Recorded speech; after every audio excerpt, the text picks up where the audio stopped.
They say you cannot choose your family, but you can certainly choose the view from your penthouse window while they live with the consequences of their betrayal. I am Jasmine King. I am standing in the center of my living room, the city of Atlanta glowing gold beneath me through floor-to-ceiling glass. In my hand is a glass of Pinot Noir that costs more than my brother-in-law used to make in a month. But my eyes are not fixed on the city lights or the designer furniture.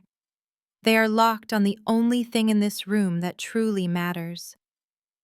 Hanging above the marble fireplace encased in museum-quality glass is a tattered, water-damaged leather booklet from 1965. To the naked eye, it looks like absolute garbage. To my mother, it was something shameful that belonged in a dumpster. When she threw this passbook into the trash can at my grandfather's funeral, she screamed that it should have stayed buried with him. She had no idea she was throwing away $50 million and the deed to the very ground she was standing on. She thought she was erasing our history of poverty. Instead, she was signing her own eviction notice. Before I tell you how I used this little book to dismantle the most arrogant people in my life, I want to know where you are watching from in the comments below. And hit that like button and subscribe if you have ever been the black sheep who ended up owning the whole farm. Trust me, the payoff involving my brother-in-law in handcuffs is something you do not want to miss. It all began 3 years ago on a Tuesday that felt hotter than the deepest circle of hell. The air inside St. Jude's Chapel was suffocating. The building's air conditioning had failed that morning, leaving the room heavy with the nauseating scent of aggressive white lilies mixed with the damp wool of cheap suits. I hate lilies. To me, they do not smell like peace or reverence.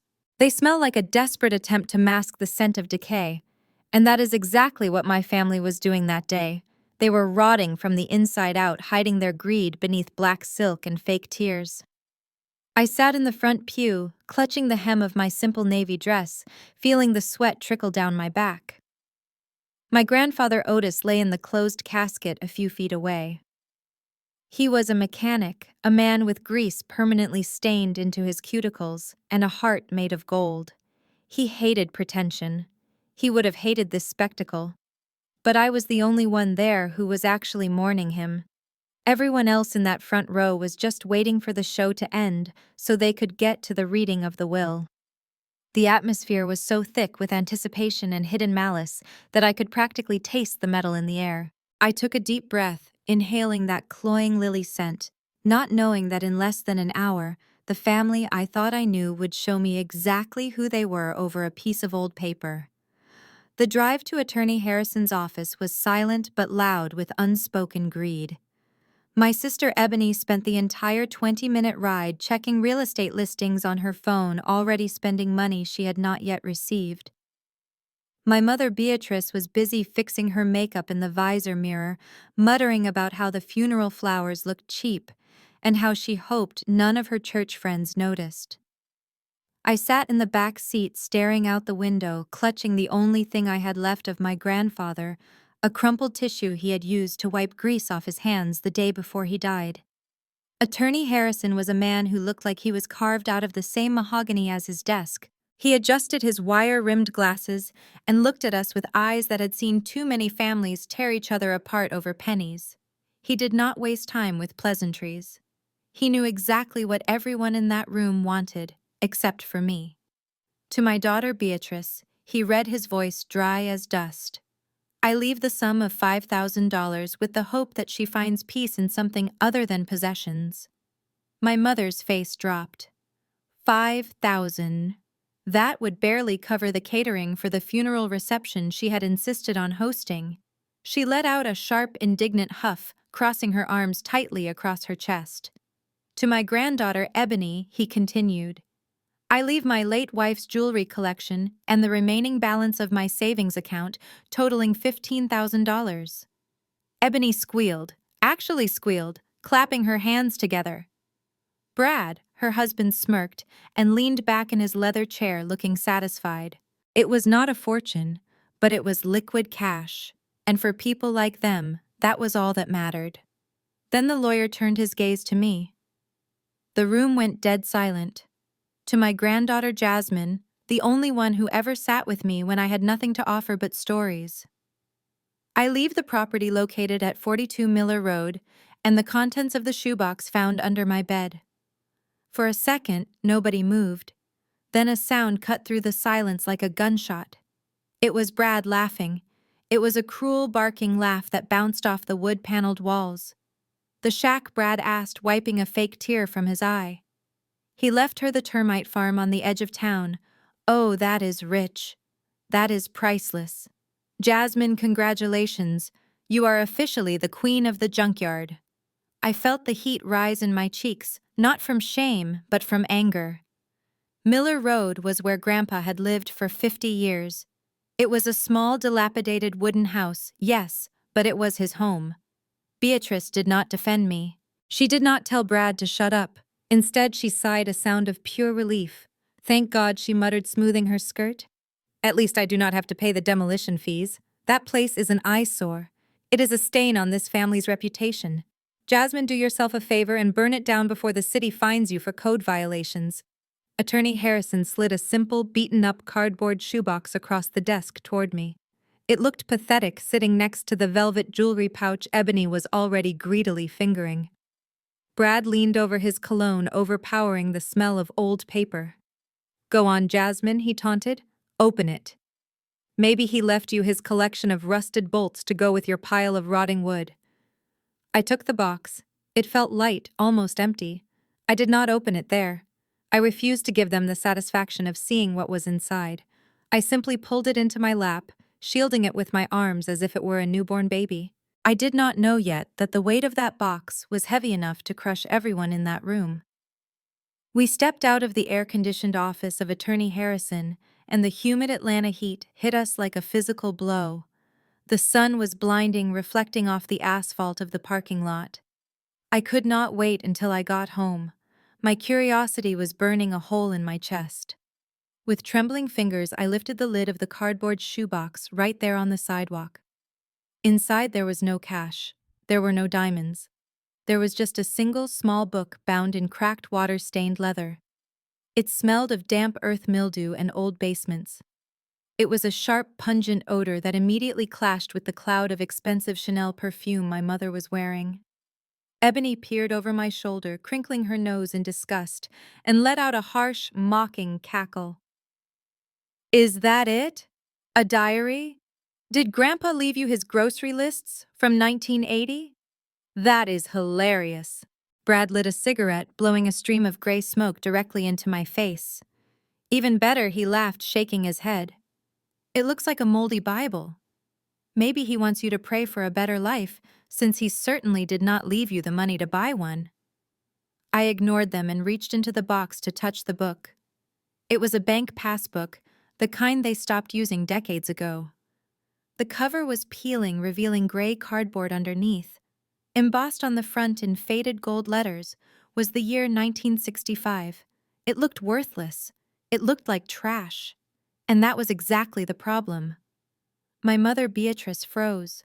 Her eyes darted frantically from the dirty book in my hands to Brad's judgmental smirk and then to the few pedestrians walking by.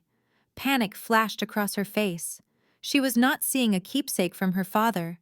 She was seeing evidence of the poverty she had spent 40 years trying to erase. She saw a dirty, smelly reminder of where she came from, threatening to stain the pristine, wealthy image she had built for her son-in-law. "Give me that!"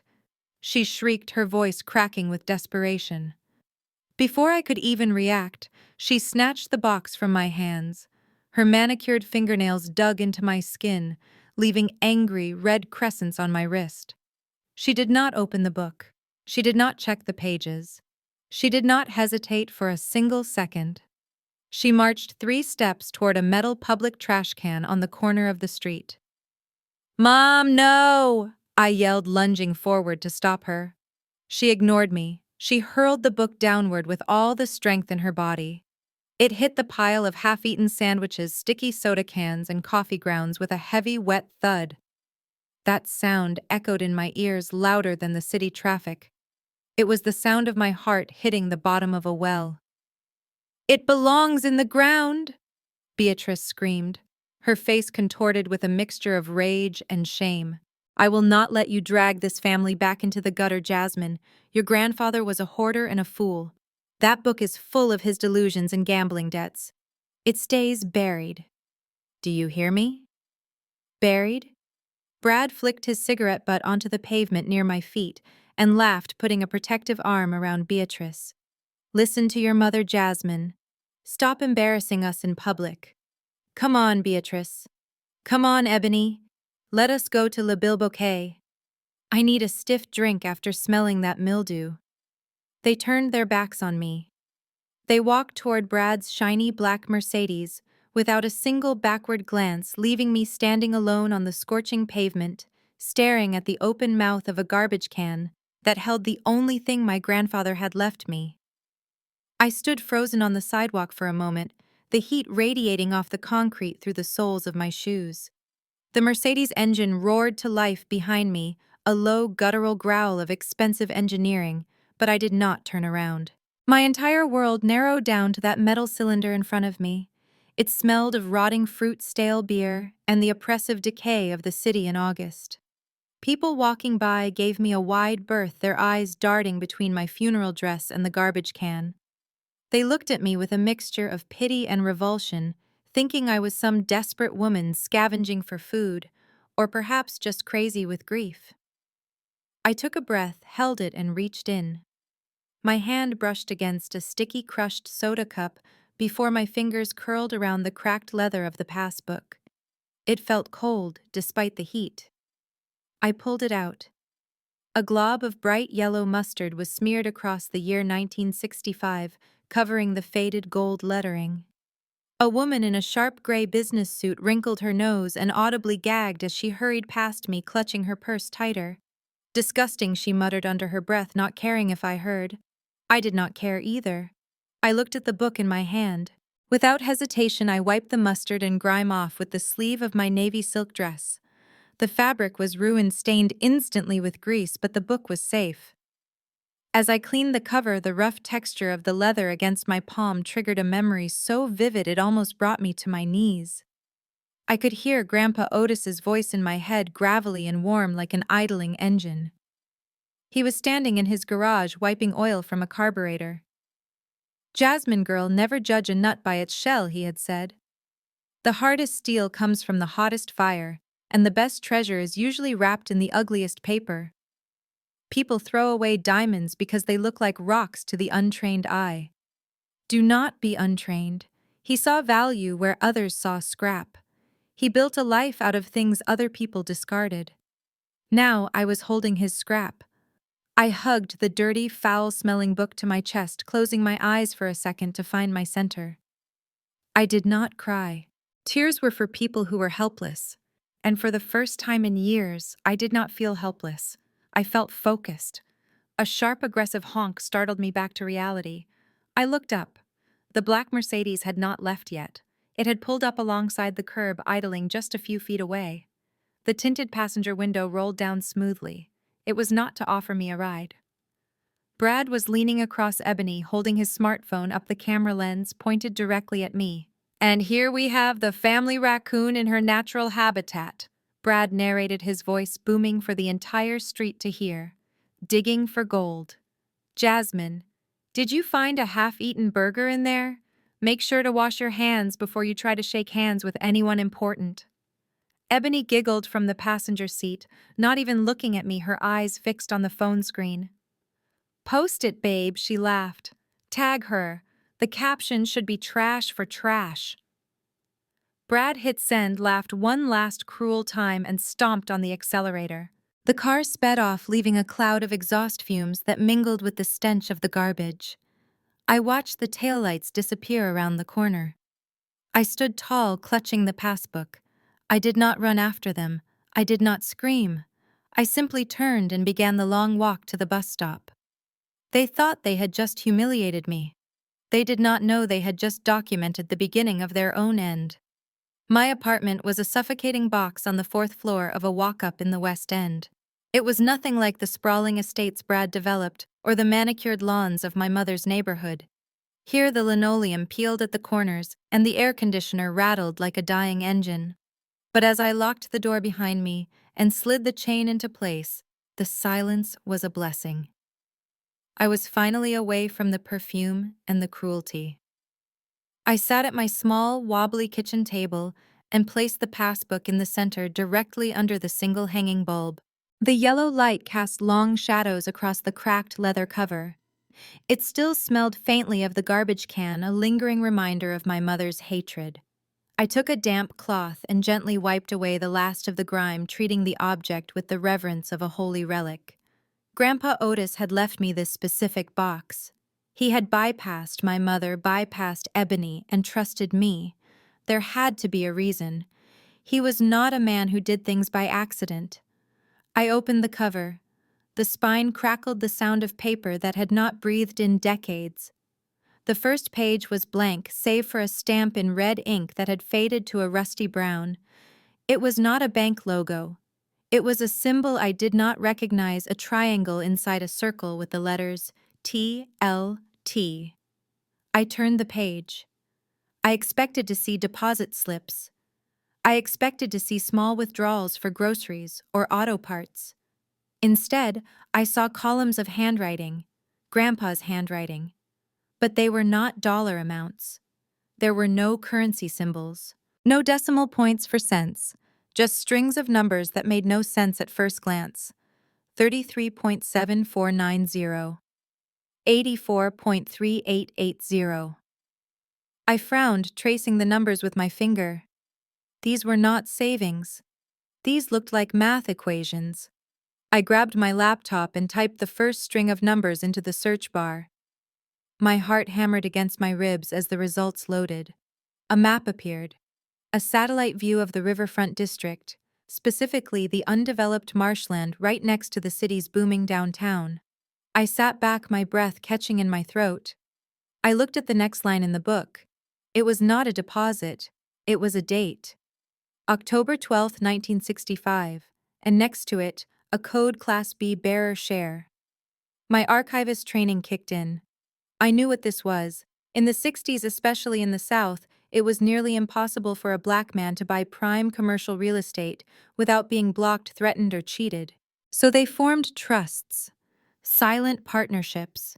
They bought land through shell companies and used bearer shares, physical documents that proved ownership to whoever held them. The realization washed over me like ice water. Grandpa Otis was not hoarding trash. He was hiding an empire. He had bought land when it was worthless swamp, knowing that one day the city would expand. And he had hidden the proof in the one place he knew my bourgeois, superficial mother would never look. Inside a dirty, ugly book. I looked around my tiny, crumbling apartment. I looked at the eviction notice taped to my refrigerator. Then I looked back at the book. My hands were shaking, not from fear, but from the adrenaline of discovery. My family thought I was the loser who inherited the garbage. They had no idea I was holding the keys to the kingdom. But I needed to be sure. I needed verification. And I knew exactly where to go to get it. The First National Trust Bank downtown was built like a fortress designed to keep people like me out. It was a cathedral of old money constructed from limestone and intimidation, with pillars wider than my entire apartment building. I smoothed down my faded jeans and adjusted my plain white t-shirt. I had deliberately chosen not to dress up. If Grandpa Otis was right about what was hidden inside this book, I did not need to wear a costume to command respect. Real power does not need to shout. I walked through the revolving brass doors and the air conditioning hit me instantly. It was silent inside. The kind of silence that costs money. The floor was polished marble that reflected the chandeliers above, and the air smelled of crisp currency and expensive hand sanitizer. I clutched the passbook tighter to my chest. It felt heavy against my heart. I approached the third teller window. The nameplate read, Mrs. Gable. She was a woman in her 50s with stiff blonde hair that did not move and rimless glasses perched on a sharp nose.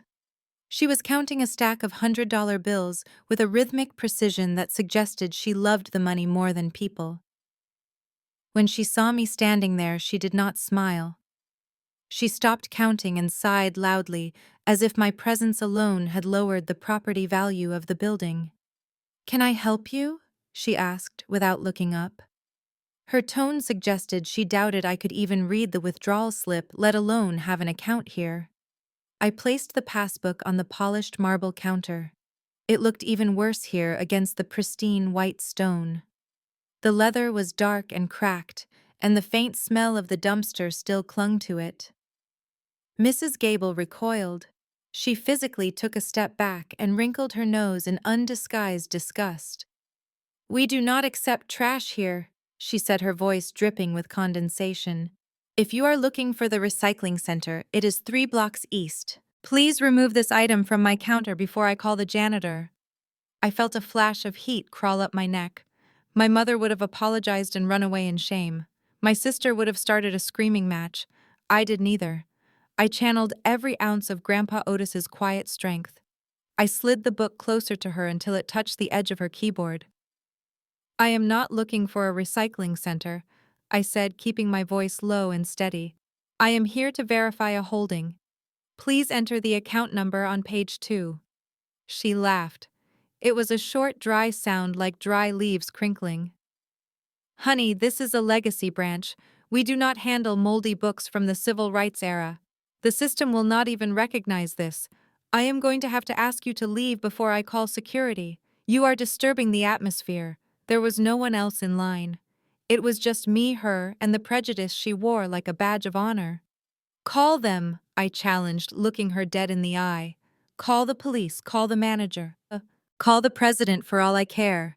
But before you do that, type the numbers, unless you are incompetent and unable to perform a simple data entry task." Her eyes narrowed into slits. The insult to her competence stung more than anything else. She snatched the book up with 2 fingers as if it were contagious. "Fine," she hissed. "I will enter it so the system can reject it, and then you can get out of my bank." She opened the book, avoiding the stained cover, and began to type the code, violently striking the keys with her acrylic nails. Click, click, click. She hit the enter key with a flourish, crossing her arms and waiting for the error message that would prove her right. I held my breath and watched the screen. The computer screen did not beep. It did not display a simple error message. Instead, the entire monitor flashed a violent, pulsating red. A low mechanical hum began to vibrate through the marble counter, a sound so deep I felt it in my teeth. Suddenly, the heavy brass locks on the main revolving doors slammed shut with a deafening crack that echoed through the lobby. Metal security shutters began to descend over the windows, blocking out the sunlight and sealing us inside. Mrs. Gable jumped back as if the keyboard had burned her. Her shock quickly morphed into a smug, predatory grin. She looked at me with pure malice, pointing a shaking finger in my face. "I knew it," she announced, her voice echoing in the sudden silence of the bank. "Fraud. This system is linked to the federal database. You just tried to access a frozen or stolen account with a fake passbook. Security, detain this woman immediately." 2 armed guards near the entrance placed their hands on their holsters and began to walk briskly toward me. My heart hammered against my ribs. I looked around, feeling the walls closing in. I thought about my mother. I thought about how right she would think she was when she saw me on the news in handcuffs. I took a half step back, raising my hands, slowly preparing to be tackled. But before the guards could reach me, the heavy oak door behind the teller counter flew open with a force that banged it against the wall. A man in an immaculate charcoal suit sprinted out. He was not walking. He was running, his polished shoes slipping slightly on the marble floor. This was Mr. Sterling, the branch manager. I had seen his picture on the wall. He looked terrified. His face was pale, beads of sweat standing out on his forehead. "Mr. Sterling," Mrs. Gable shouted, looking delighted. "I caught her. She tried to use a forge." "Shut up," Mr. Sterling bellowed, his voice cracking. He did not even look at her. He shoved past the security guards, waving them off frantically. "Stand down. Get back, do not touch her." The guards froze, confused. Mrs. Gable's mouth fell open. her finger still pointing at me. Mr. Sterling skid to a halt directly in front of me. He was breathing hard, his chest heaving. I braced myself for an interrogation. I expected him to demand who I was or where I stole the book. Instead, he did something that made the entire room go dead silent. He straightened his tie, took a deep breath, and then bent at the waist. He bowed. It was not a nod. It was a full 90-degree bow of absolute deference, the kind you give to royalty. He held the position for a long, uncomfortable 5 seconds before slowly rising to meet my eyes. He looked at me with an expression of total awe. "Ms. King," he whispered, his voice trembling with reverence. "We have been waiting for this code to be activated for 50 years. Please forgive my staff. They do not know who you are. They do not know that you own the ground we are standing on." Mr. Sterling ushered me into his private suite, a room that smelled of mahogany and silence far removed from the judgmental eyes in the lobby. He dismissed the security guards with a sharp wave of his hand and locked the heavy oak door behind us. He did not sit behind his massive desk. Instead, he pulled a chair close to mine, placing the tattered passbook on a velvet cushion as if it were the crown jewels. His hands were trembling slightly as he opened it to the page with the code. "Ms. King." He began, his voice dropping to a conspiratorial whisper. "You need to understand why my teller was confused.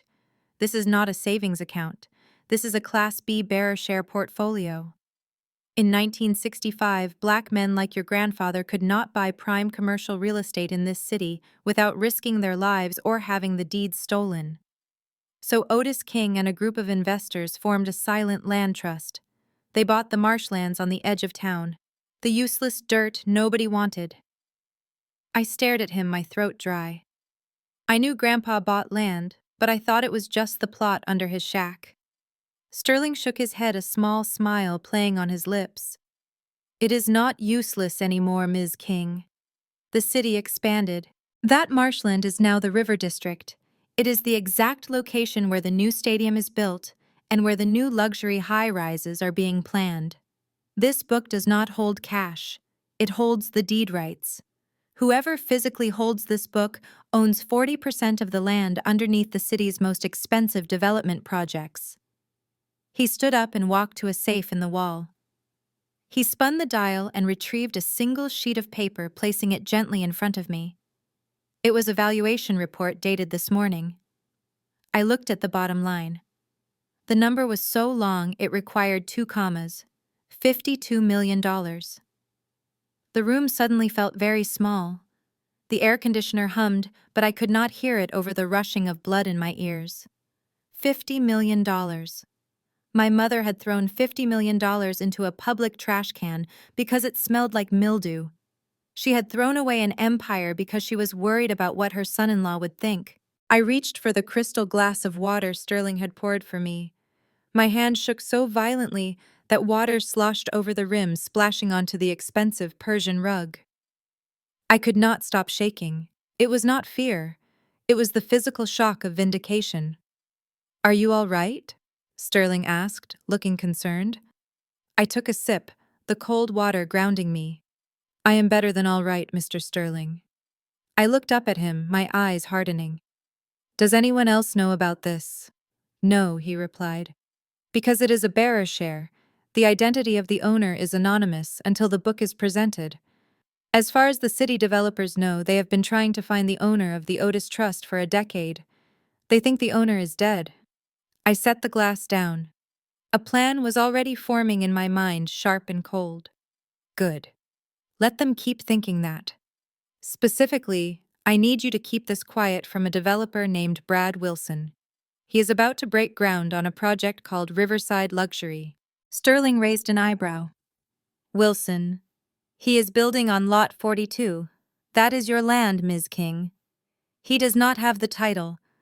I know I said, a smile finally touching my lips. "Let him build. Let him spend every dime he has. And when he is finished, I will come to collect my rent." While I was sitting in the quiet safety of Mr. Sterling's office across town, my brother-in-law was choking on his afternoon scotch. Brad Wilson sat in his corner office on the 32nd floor of the Skyline Tower. He liked to look down on the city he was trying to buy piece by piece. His desk was made of imported glass, and his ego was made of pure delusion. He was busy admiring the architectural renderings for Riverside Luxury, the pet project that was supposed to make him millions and cement his status as a titan of industry. The drawings showed gleaming glass towers rising from the marshlands, erasing the history of the people who lived there. But then his intercom buzzed. It was his lead attorney, a nervous man named Cohen who always sweated profusely when he had to deliver bad news. Brad clicked the speakerphone button, fully expecting to hear that the final permits were approved. Instead, Cohen's voice was shaking so hard it distorted the audio. "Mr. Wilson, we have a major problem," Cohen stammered. "The city just flagged the permit application for Lot 42. They issued a complete stop work order, effective immediately." Brad slammed his expensive crystal tumbler onto the desk, spilling amber liquid over the blueprints. "What do you mean, stop work? I paid off the zoning commissioner last month. I took him to dinner. I bought his wife a bracelet. Who is stopping us?" "It is not the zoning board, sir," Cohen replied. "It is the title office. A red flag just popped up in the archives. There is a cloud on the deed.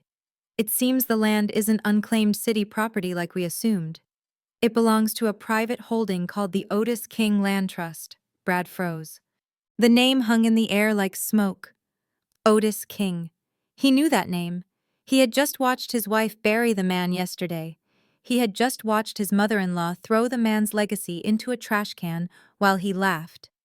Otis King. Brad laughed a sound of pure disbelief. That old mechanic. He did not own anything but a rusted toolbox and a termite-infested shack.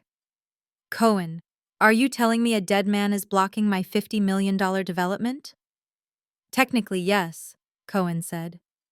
"The records show an active bearer share claim from 1965. It is an ironclad land trust. Until we clear this title, not a single shovel hits the dirt. If the owner surfaces, they own the ground rights to the entire sector. We need to acquire that property interest immediately, or the investors will pull their funding by Friday." Brad's mind raced. He did not know about the passbook. He did not know about the bearer shares I had just verified. All he knew was that the lawyer had read the will. Jasmine had been left the house at 42 Miller Road. In his arrogant, narrow mind, he connected the dots incorrectly. He thought the trust was just a fancy legal name for the rotting shack I inherited. He thought I was sitting on a pile of wood that happened to be physically in his way. He did not realize I owned the earth itself. He smiled, leaning back in his leather chair, the panic fading into a predatory calm. He thought he had the upper hand. He thought I was just a broke, grieving girl who would jump at any scrap of cash he threw my way. "Do not worry about the investors, Cohen." Brad said, his voice smooth and dangerous. "I know exactly who has the rights. It is just my wife's charity case of a sister. She is desperate and broke. I will handle this personally. I will invite her over for a family dinner.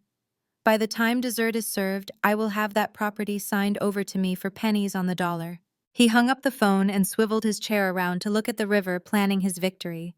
He had no idea he was planning his own funeral. My phone began to vibrate on the kitchen counter, buzzing aggressively against the cheap laminate. I looked at the screen. The name flashing back at me was simply Beatrice. Not Mom. Just Beatrice. I had changed it in my contacts the moment she let go of that box over the trash can. I let it ring 3 times, taking a slow sip of my tea, savoring the control. They never called me. Not unless they wanted a free babysitter for Ebony's Yorkie or needed someone to blame for a family failure. I swiped answer and put it on speaker. "Jasmine, baby. Is that you?" The voice that filled my tiny kitchen was unrecognizable. It was high-pitched, dripping with synthetic sweetness, the kind of tone she used when she was trying to charm a deacon at church or return a dress she had already worn. It was a complete 180-degree turn from the shrieking banshee at the funeral. "Hello, Beatrice," I said, keeping my voice flat. Oh, stop with the Beatrice nonsense. She laughed a nervous tinkling sound. I am your mother. Look, honey, I am calling because we all feel just terrible about yesterday. Simply terrible. Grief does strange things to people, you know. We were just so overcome with emotion about your grandfather passing that we were not ourselves. Brad, especially. He feels sick about how he spoke to you. I almost choked on my tea. Brad Wilson did not have the capacity to feel sick about anything other than a dip in the stock market. If he was apologizing, it meant he was desperate.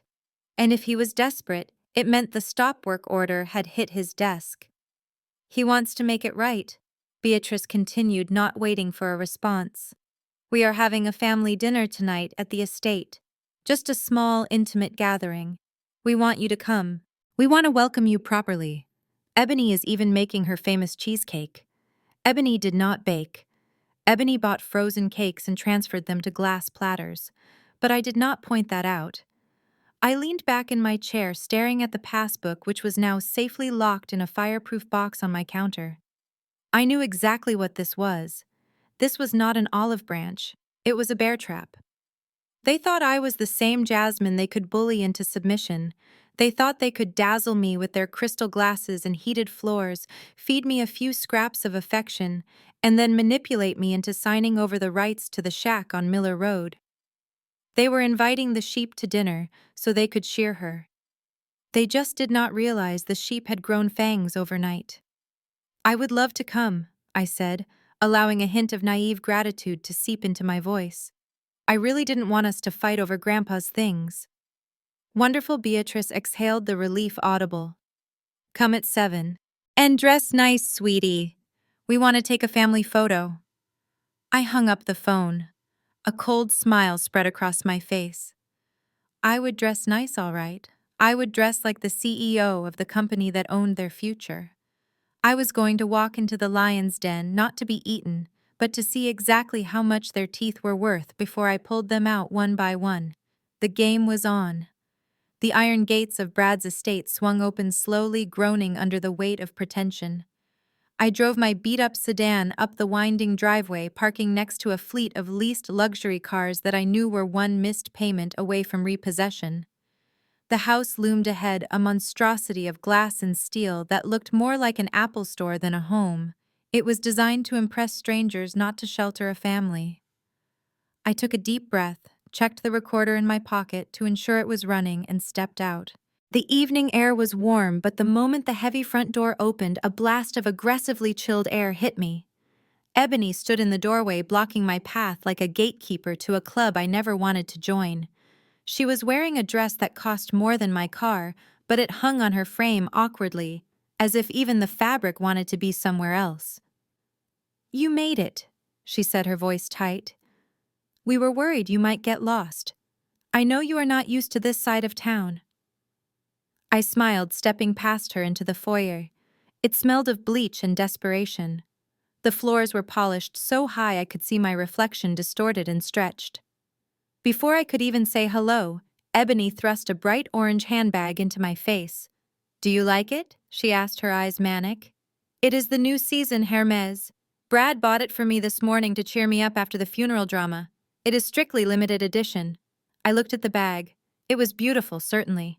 But I also knew the rumor around town was that Brad's credit cards were so maxed out they were practically smoking. This bag wasn't a gift. It was a distraction. It was a bribe to keep her happy while their financial foundation crumbled. It is very orange, I said neutrally. Ebony pulled it back, clutching it defensively. It is sunset tangerine jasmine. But I suppose I cannot expect you to know that. She looked me up and down, her lip curling in a familiar sneer. Is that what you are wearing to dinner? I mean, I know you are grieving, but that dress looks like something Grandma would have worn to bingo. She laughed, a harsh sound that echoed off the high ceilings. I smoothed the fabric of my simple black dress. Yesterday that comment would have stung. Yesterday I would have felt small. But today, standing in this mausoleum of debt, I just felt a strange sense of pity. I prioritized comfort tonight, I replied calmly. I figure we are all family here, right? No need to put on a show. Ebony narrowed her eyes, sensing a shift in me but unable to place it. She flipped her hair, turning on her heel. Well, try not to spill anything on the furniture. Everything here is custom imported Italian silk. Come on. Brad is opening a bottle of wine that is probably older than you. I followed her into the living room, my heels clicking on the marble. I watched her strut, so confident in her illusion of wealth. She thought she was the queen of the castle. She had no idea she was giving a tour of the Titanic to the iceberg. The dining room was a theater set designed for a play about happiness that nobody knew the lines to. We sat at a mahogany table long enough to land a plane on. Brad sat at the head naturally. I was placed on his right, the guest of honor, or perhaps the prisoner of war. Dinner was Wagyu beef seared to perfection and served on plates that likely cost more than my first car. Brad stood up, holding a dusty bottle of Cabernet like a weapon. He moved around the table to my glass, pouring the dark red liquid with theatrical flair. "Drink up, Jasmine," he said, flashing a smile that did not reach his eyes. "This is a '96 vintage. You cannot get this at the corner store. I wanted to open something special to celebrate having the whole family back together." I watched the wine swirl in the glass. I did not drink it. I picked up my knife and fork, slicing into the meat. It was tender, melting away under the blade, but my appetite was gone. Beatrice cleared her throat. She was sitting opposite me, picking at her salad, as if the calories were personally attacking her. She reached across the table, her hand hovering near mine, but never actually making contact. "You know, Jasmine, seeing you here just warms my heart. It really does. I have been doing so much praying since the funeral. I realized that Satan was trying to use your grandfather's death to drive a wedge between us. And we cannot let that happen. We simply cannot." I chewed slowly, swallowing the rich meat before looking at her. "You threw his belongings in the trash, Beatrice. I do not think that was Satan. I think that was you."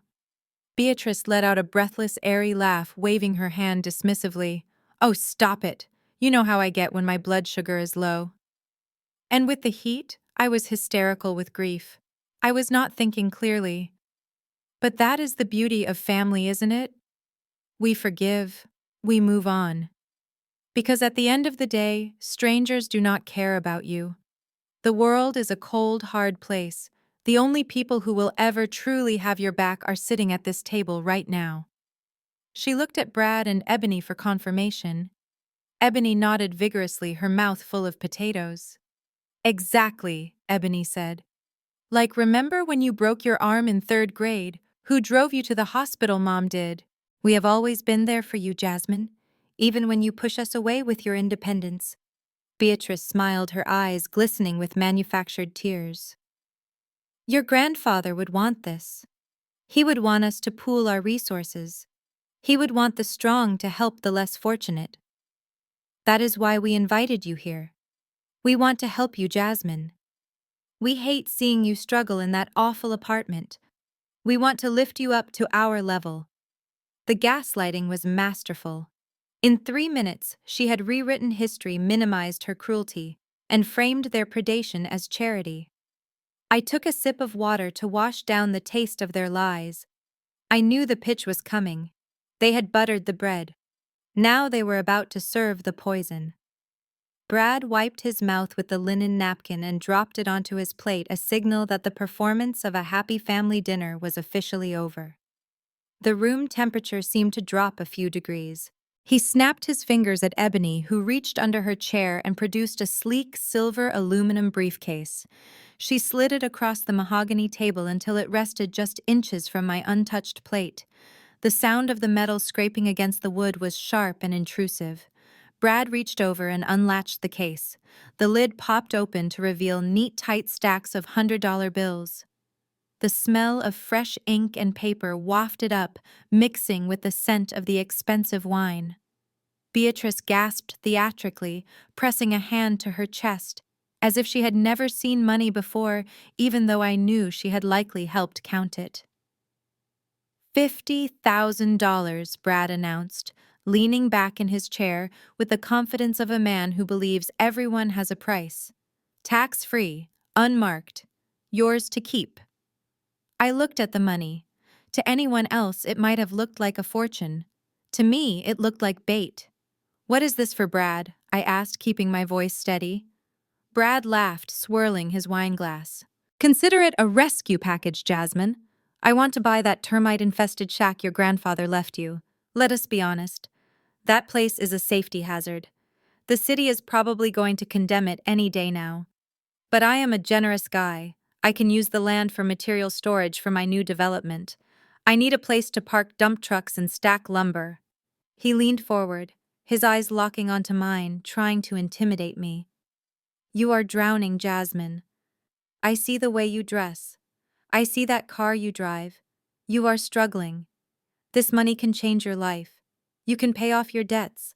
You can move into a decent apartment. You can finally stop embarrassing the family with your poverty. All you have to do is sign the deed transfer." Ebony chimed in, her eyes glued to the cash. "Just take it, Jasmine." "Are you crazy? That is more money than you make in 2 years. Brad is doing you a favor. He is literally buying your garbage for gold." Beatrice reached out and patted my hand, her touch cold and clammy. "Think of your future, sweetie. Grandpa would not want you to be burdened with that old house. He would want you to have this security. Sign the papers. Do it for us. Do it for peace." I looked from the money to their eager, predatory faces. They thought they were offering me a lifeline. In reality, they were offering me pennies for a gold mine. Brad called it a storage lot. But I knew the truth. He needed that land not for lumber, but because his entire $50 million skyscraper was illegal without it. He was trying to buy an empire for the price of a used car. And the most insulting part was that he thought I was stupid enough to say thank you. I reached out and took the heavy cream-colored envelope that lay next to the open briefcase of cash. The paper felt thick and expensive, the kind used for treaties or declarations of war. The room instantly went silent. The only sound was the low hum of the refrigerator and the frantic ticking of the grandfather clock in the hallway. I could feel their eyes on me. Beatrice was leaning forward. Her breath held her hands clasped together as if in prayer. Ebony was chewing on her lower lip, her eyes darting between the contract and the money, mentally spending her cut. Brad sat perfectly still, like a hunter waiting for the trap to snap shut. I slid the documents out. Standard real estate purchase agreement was printed at the top in bold, authoritative letters. I flipped past the first page, which listed the address of the shack on Miller Road. I skipped the second page, which detailed the purchase price of $50,000. I knew the devil was never in the headlines.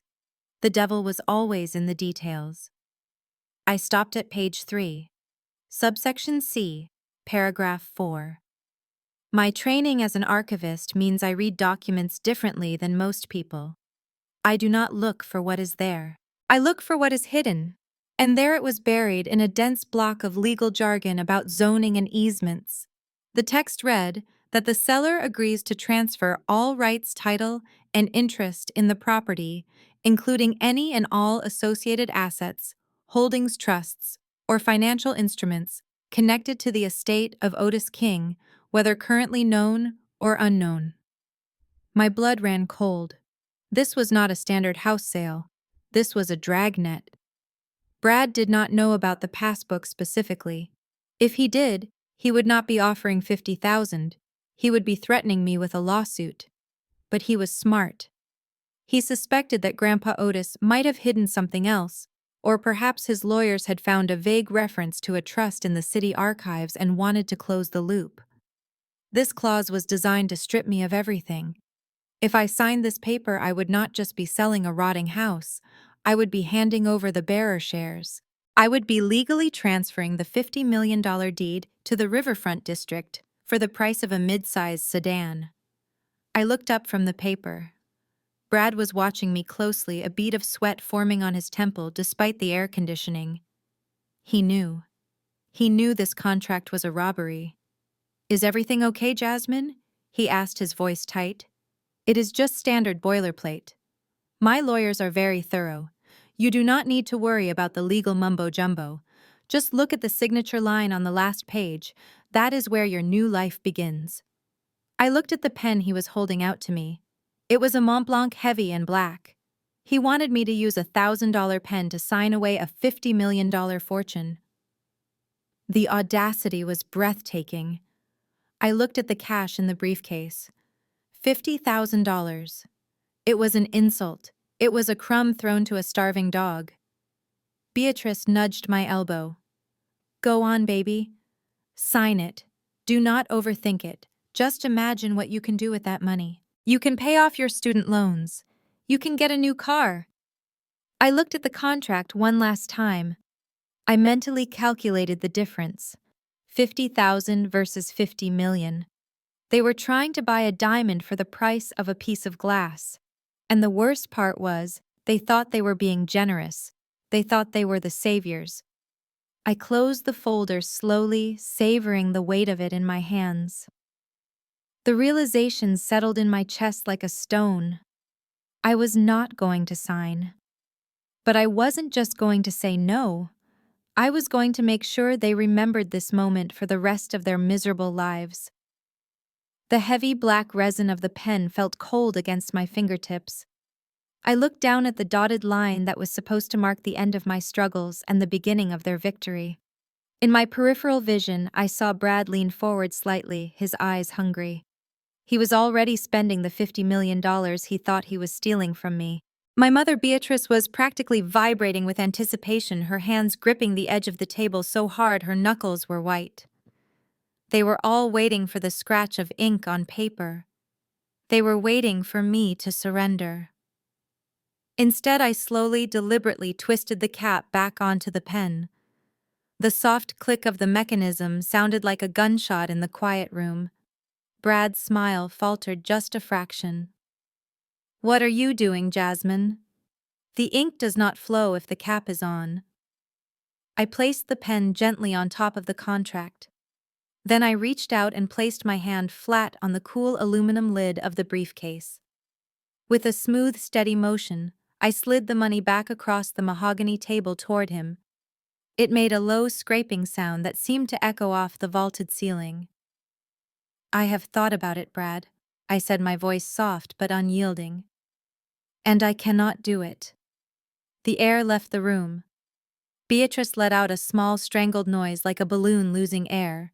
Ebony stopped chewing her steak, her fork frozen halfway to her mouth. What do you mean you cannot do it? Brad asked, his voice dropping an octave, the charm beginning to evaporate. It is $50,000, Jasmine, for a teardown. I looked him in the eye. It is not about the money, Brad. It is about the memories. That house is the only thing I have left of Grandpa Otis. I walked those floorboards with him. I sat on that porch with him. If I sell it to you so you can park dump trucks on it, I am selling my history. I am selling the only place where I ever felt safe. I stood up, smoothing the linen napkin and placing it next to my untouched wine glass. I realized in that moment that I was a better actor than all of them combined. I am sorry, Beatrice, I said, looking at my mother who looked like she had just been slapped. I know you want me to have the money, but some things are not for sale. I think I am going to keep the house. I will figure out the repairs on my own. I grabbed my purse and took a step back from the table. Thank you for the dinner, Brad. The beef was excellent. But I think I should go home now. I have a lot of cleaning to do at the property. For a second, nobody moved. They were paralyzed by the sheer audacity of my refusal. They had expected a desperate beggar, and instead they got a woman who just turned down a year's salary. Or at least, that is what they thought. I turned toward the door, my heart pounding a rhythm of triumph against my ribs. I had just declared war, and they did not even know the first shot had been fired. My hand was on the brass doorknob when the sound of Brad's fist colliding with the mahogany table cracked through the room like a gunshot. The force of the blow was so violent that the crystal wine glasses jumped and toppled over, spilling the '96 vintage Cabernet across the white tablecloth like a fresh arterial wound. Sit down, Jasmine, Brad roared. His voice had lost all traces of the smooth corporate charm he had worn all evening. His face was a mask of red vein popping fury. You do not walk away from me. You do not walk away from $50,000 like you are some kind of royalty. Who do you think you are? I turned slowly to face him. I am the owner of the property you need, Brad. And the answer is still no. Beatrice moved then. She moved faster than I had seen her move in 20 years. She rushed across the room, her heels clacking on the marble. I thought she was coming to de-escalate the situation to calm her husband down. I was wrong. She lunged at me. The slap caught me completely off guard. It was sharp and stinging, the diamond ring on her finger grazing my cheekbone. My head snapped to the side. The room went deathly silent. Even Ebony looked shocked, her hands covering her mouth. You ungrateful, selfish little brat! Beatrice shrieked, her chest heaving. We offer you salvation and you spit in our faces. Do you know how hard Brad works? Do you know what he has done for this family? He put a roof over your sister's head. He pays for everything. And you are going to ruin his deal because of some sentimental trash about a grandfather who never gave us a dime. I slowly raised my hand to my cheek. It was throbbing. I looked at my mother, really looked at her, and realized that the woman who raised me had died a long time ago. In her place was this desperate, clawing creature who would sell her own child to stay adjacent to power. I am not ruining anything, Beatrice. I said, my voice dangerously low. I am just refusing to be robbed. Brad marched around the table, ignoring the spilled wine dripping onto his expensive rug. He loomed over me, using his height to intimidate. He smelled of alcohol and aggression. Listen to me, you little ghetto charity case, he spat, pointing a finger in my face. You think because you have a piece of paper you have power? You have nothing. I own the zoning commissioner. I own the safety inspectors. I have friends in the mayor's office who owe me favors you cannot even imagine. He stepped closer, invading my personal space. I do not need your signature, Jasmine. I was trying to be nice. I was trying to handle this the easy way. But if you want to play hardball, fine. I will have that shack condemned by Monday morning. I will have it declared a public nuisance, and I will bulldoze it into the dirt with or without your permission. I will bury that house, and I will bury you in legal fees until you are begging me to take it for free. You are a speed bump, Jasmine, and I never break for speed bumps. I looked into his eyes and saw the truth. He did not just hate me because I was an obstacle. He hated me because I was a black woman who dared to say no to him. He was used to buying us, silencing us, or erasing us. I looked at Beatrice, waiting for her to defend me against his threats. She just stood there glaring at me, her loyalty firmly planted with the man who paid for her lifestyle. I pulled my phone out of my pocket and hit the stop button on the recording app. I did not show it to them. I just slipped it back into my purse. You can try Brad, I said, opening the door, but you might want to check the structural integrity of your own glass house before you start throwing stones. I walked out into the humid night air, leaving them in their cold, beautiful prison. My cheek was burning, but the fire inside me was hotter. They had just given me everything I needed to destroy them. The heavy oak door clicked shut behind me, sealing the toxicity inside that air-conditioned mausoleum. I walked down the limestone steps into the humid embrace of the Atlanta night. My left cheek was throbbing with a dull, rhythmic heat where the diamond on Beatrice's ring had cut into my skin. I reached up and touched the spot. It tender, likely already bruising. A normal daughter might have collapsed on the driveway and wept. A normal sister might have felt the crushing weight of betrayal. But as I walked past Brad's leased Mercedes and Ebony's orange handbag carrier on wheels, I realized I did not feel sad. I felt liberated. That slap was not a punishment. It was a severance package. It was the final physical proof that I owed them absolutely nothing. I slid into the driver's seat of my 10-year-old sedan. The fabric seats were worn, and the car smelled faintly of stale coffee, a stark contrast to the leather and lavender of the house I had just left. It smelled like freedom. I locked the doors and sat in the darkness for a moment, watching the silhouette of the mansion in my rearview mirror. I could see the shadows of them moving in the dining room, probably pouring another bottle of wine to celebrate their victory, thinking they had scared me into submission.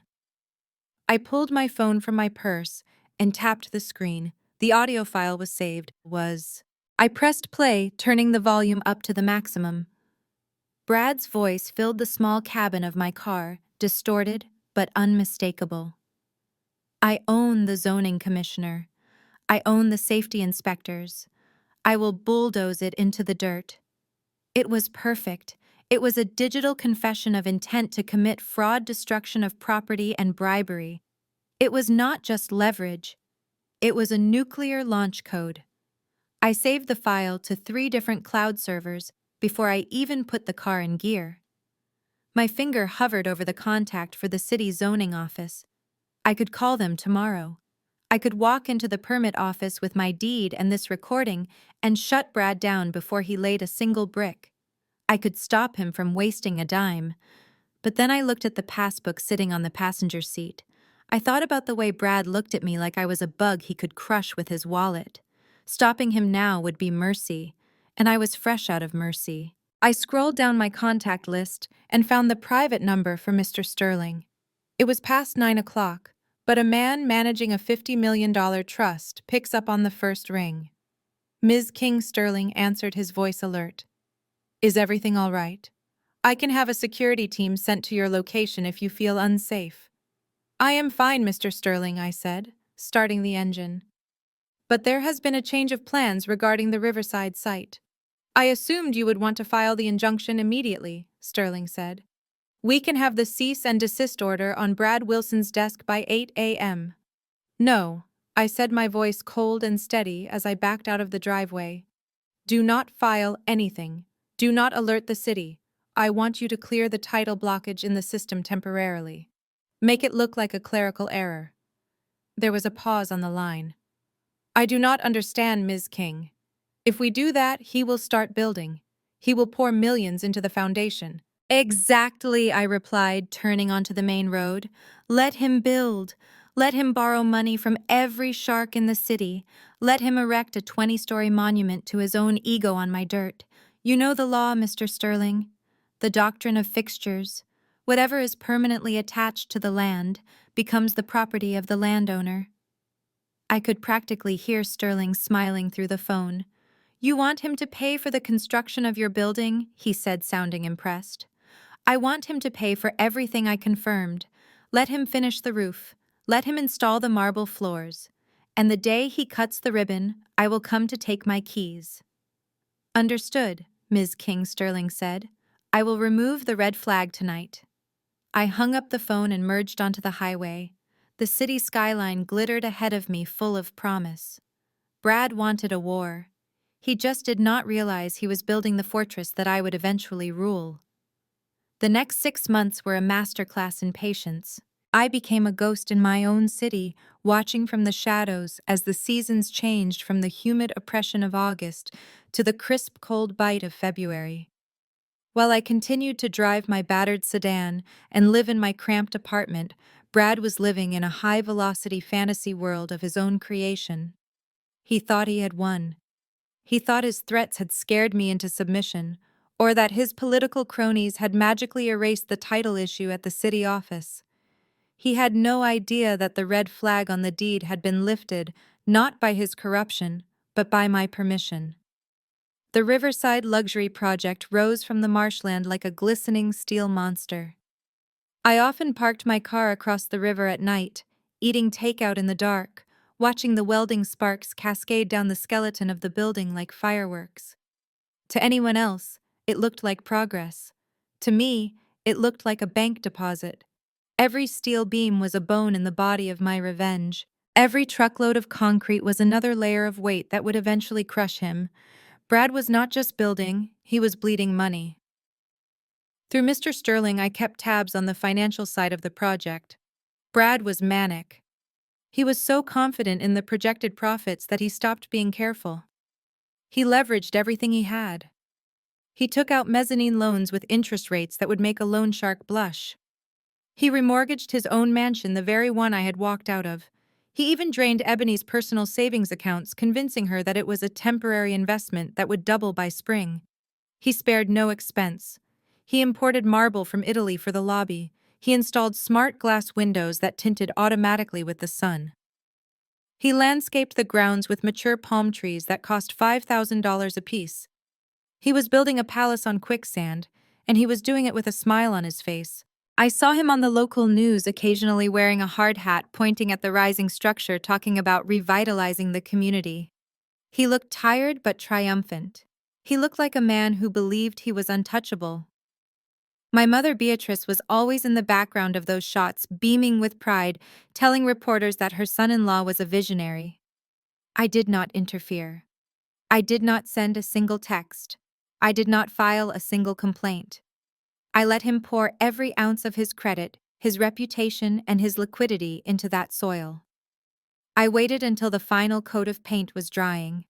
I waited until the for sale signs went up in the windows. I waited until he had nothing left to give, and the building stood complete, a $20 million asset sitting squarely on land that belonged to the granddaughter of a mechanic he called Trash.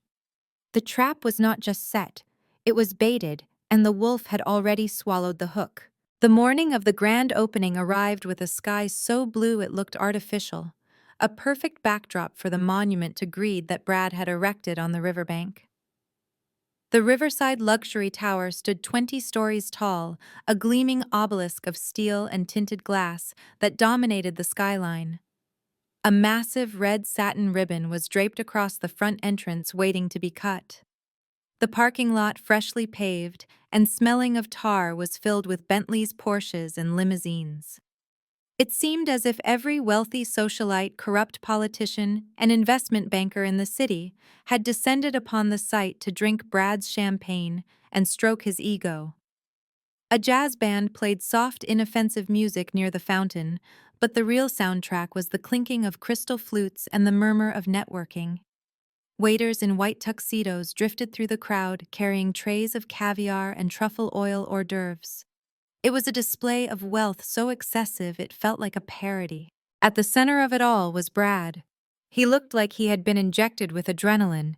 He was bouncing on the balls of his feet, shaking hands with the mayor, slapping investors on the back, and laughing too loudly at jokes that were not funny. He had done it. He had built the impossible. He had spent every dime he could borrow, but today he was going to start selling units for millions. He was the king of the city, but the true star of the show, at least in her own mind, was Beatrice. Despite the warm spring temperature, my mother was draped in a massive floor-length white fox fur coat. She looked ridiculous, like a marshmallow dipped in desperation, but she wore it like royal robes.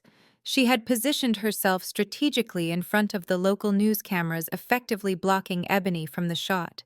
She held a glass of champagne in one hand and was gesturing wildly with the other, capturing the attention of a young reporter who looked bored but trapped. "It has been such a journey," Beatrice cooed into the microphone, tilting her head to catch the light. "You know, this land has been in our family for generations. My late husband, God rest his soul, always dreamed of seeing something magnificent here. He had a vision, and my brilliant son-in-law, Brad, he just took that baton and ran with it. We did this for the community. We wanted to bring elegance back to the river." She paused to sip her champagne, making sure the diamonds on her fingers caught the camera lens. "It takes a certain pedigree to execute a project like this." She continued, lowering her voice to a conspiratorial whisper. "You cannot just be a developer. You have to be a visionary. You have to care about legacy.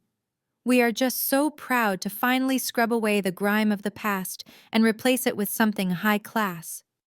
She was not just taking credit for Brad's work.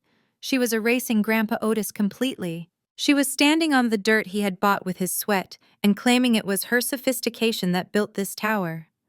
She smiled for the camera, a wide, predatory grin that showed all her teeth, unaware that the real owner of the legacy she was bragging about was currently pulling into the parking lot, not to celebrate but to collect. The jazz band faded into a respectful silence as Brad stepped up to the lucite podium. The microphone screeched briefly, a sharp feedback tone that made the crowd wince, but Brad didn't flinch. He just smiled, that practiced shark-like grin that had charmed bankers into lending him millions and charmed my mother into betraying her own father. He adjusted his silk tie, waiting for the applause to die down, soaking in the adoration like a lizard sunning itself on a rock. He looked out over the sea of expensive suits and designer dresses, believing he was the tallest man in the world.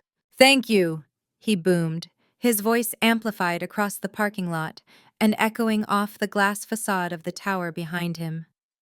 "Thank you all for coming to witness history." He gripped the edges of the podium, leaning forward intimately. "They told me I was crazy." He began shaking his head with mock humility. "When I first scouted this location, do you know what I saw? I saw mud. I saw decay. I saw a forgotten wasteland that the city had turned its back on. People called this the armpit of Atlanta. It was a dumping ground. It was a place where hope went to die." I stood in the back of the crowd, hidden behind a large oak tree, listening to him desecrate the memory of the land Grandpa Otis had loved. To Brad, the marsh was just dirt to be conquered. To Grandpa, it had been a sanctuary. But Brad continued, his voice rising with theatrical passion. "A visionary does not see what is there. A visionary sees what could be. Where others saw a swamp, I saw a skyline. Where others saw trash, I saw treasure." I knew that underneath the grime and the neglect, there was a diamond waiting to be cut, and I knew I was the only man with the sheer will to hold the chisel. The crowd erupted in polite, appreciative laughter. Beatrice clapped the loudest, nodding her head vigorously to the people around her, mouthing, "That is my son-in-law." Brad raised a hand to quiet them. "It was not easy," he said, his expression turning serious. "We faced obstacles.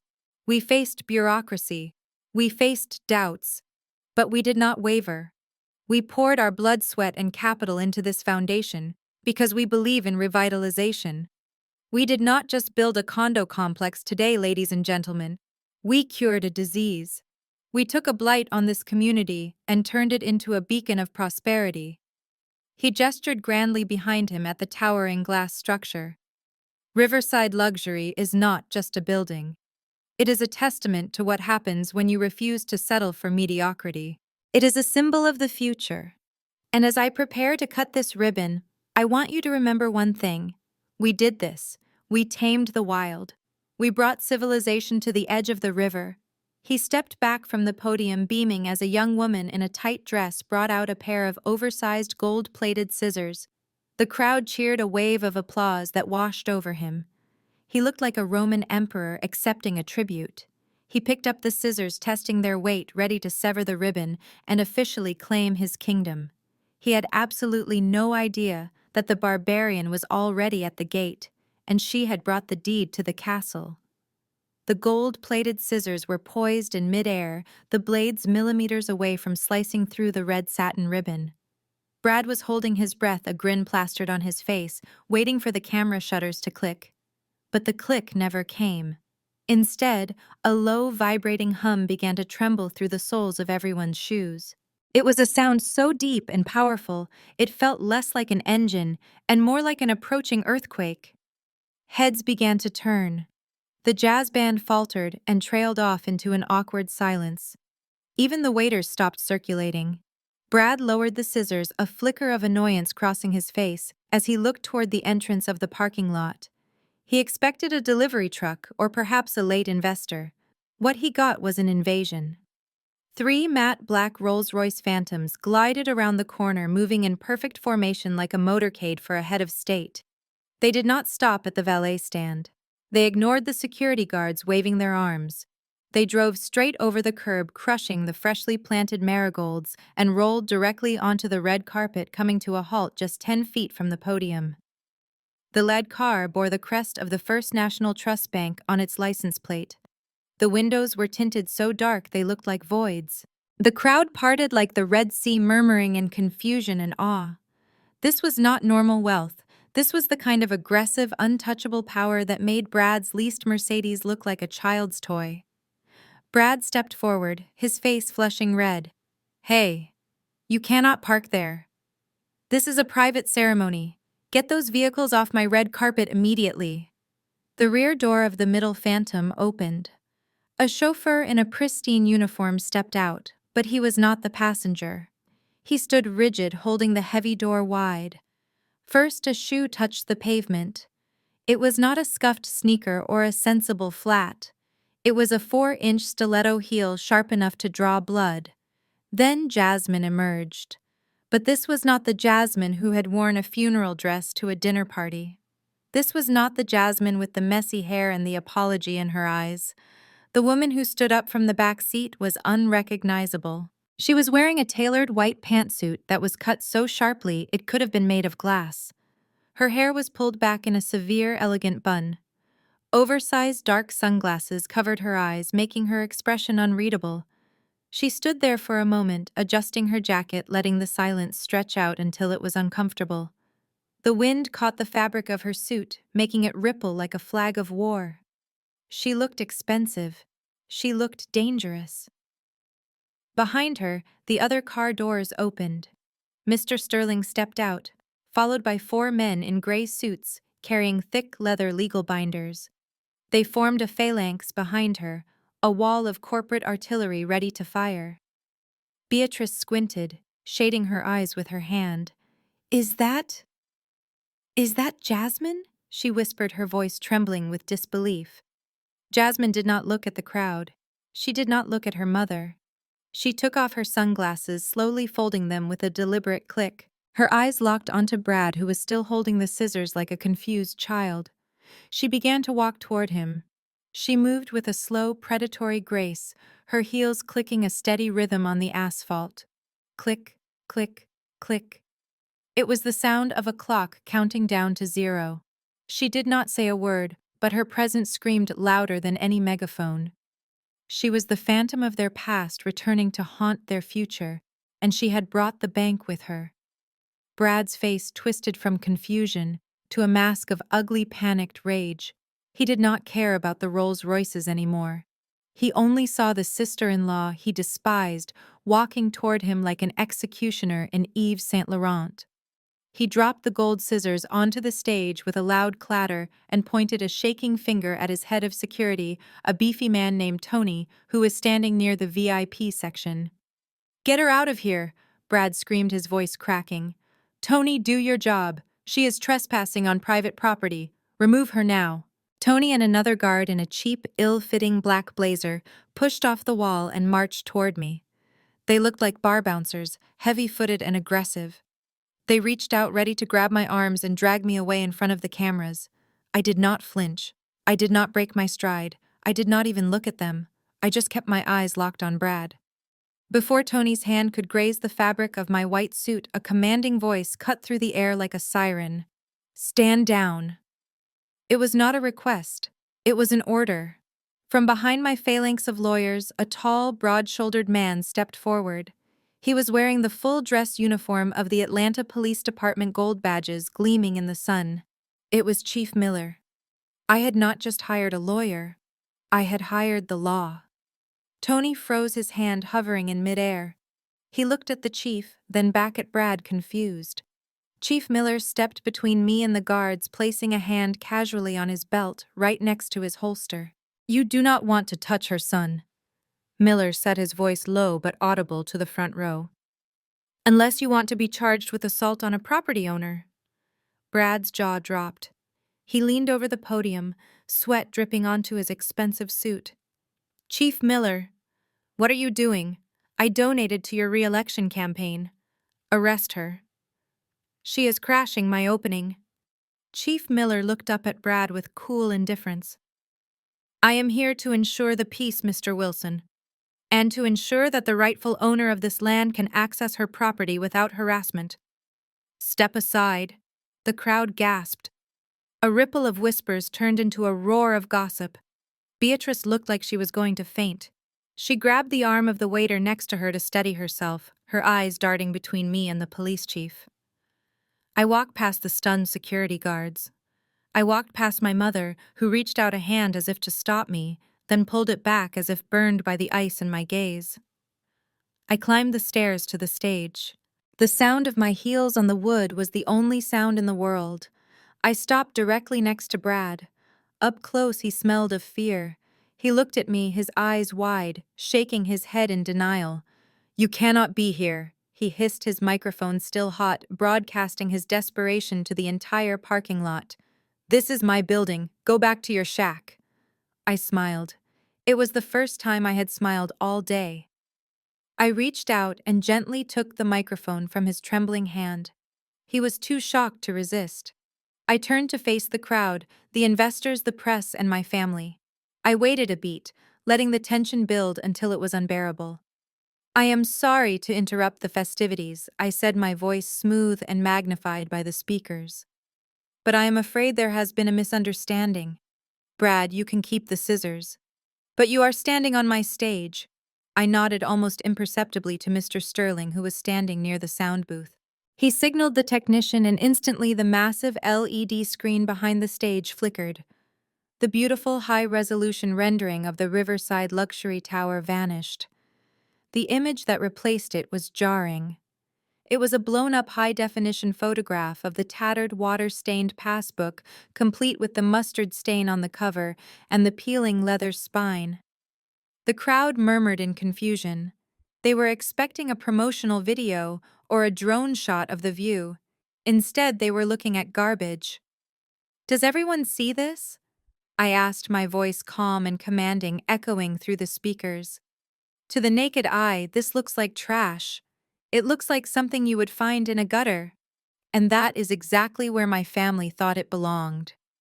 I walked to the edge of the stage, looking down at the front row where the press was gathered. 6 months ago, on the day we buried my grandfather, my mother, Beatrice King, snatched this book from my hands. She was standing outside her lawyer's office, terrified that her son-in-law might realize her father was a poor mechanic. She was so ashamed of her history, so desperate to maintain the illusion of wealth, that she threw this book into a public trash can on 4th and Main. She screamed that it was dirty. She screamed that it was worthless. The cameras swiveled in unison, lenses focusing sharply on Beatrice. She was frozen in her white fox fur coat, her face draining of all color, until she looked like a corpse. She tried to force a smile, but her lips trembled uncontrollably. The socialites around her took a subtle step away, distancing themselves from the woman who threw her dead father's keepsake into the garbage. The judgment in the air was palpable. I let out a soft, humorless laugh. She did not know what she was throwing away. "You see, my grandfather, Otis King, was a man who played the long game. This book is not a diary. It contains the original Class B bearer shares for the Otis Land Trust."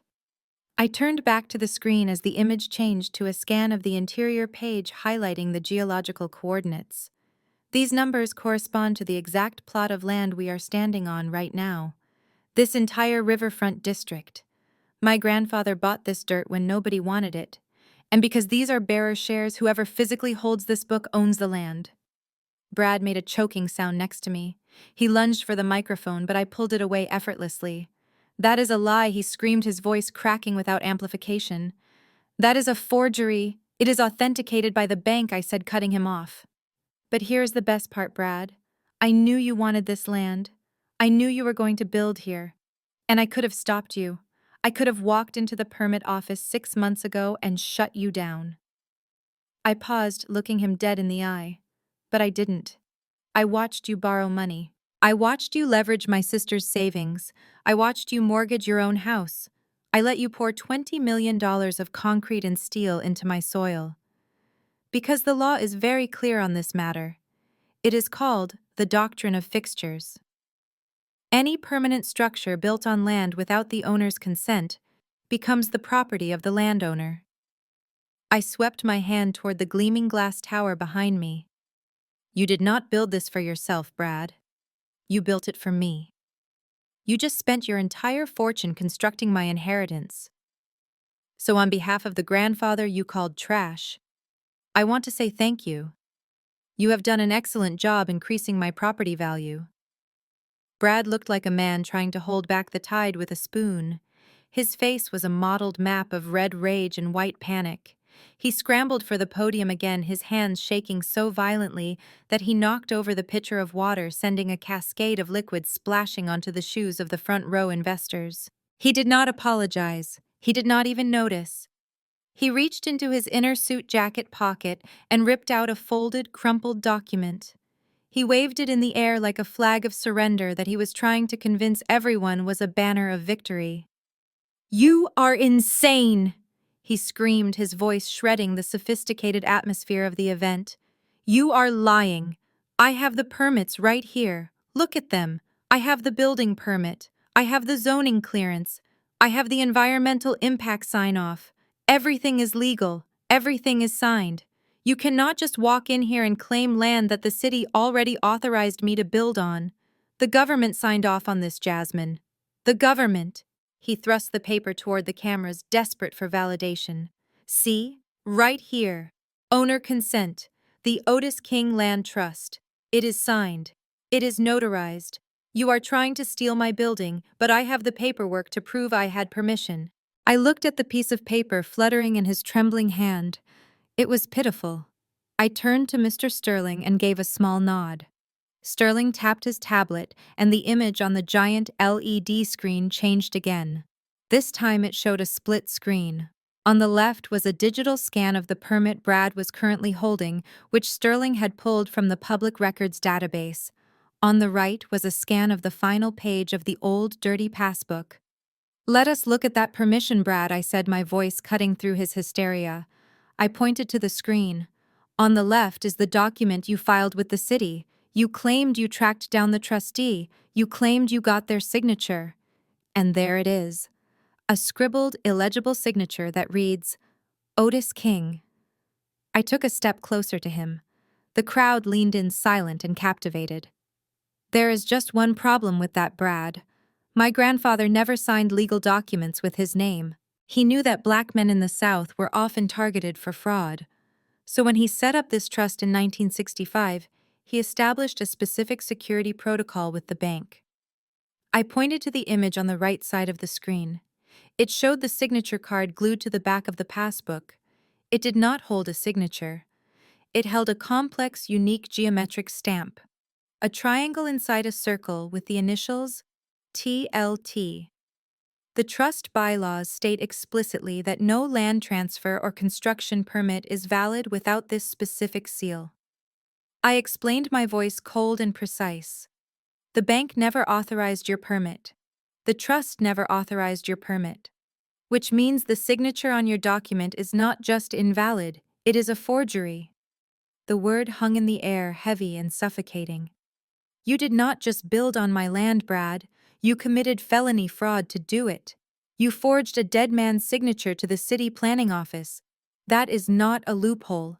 That is a crime scene." Brad looked at the screen.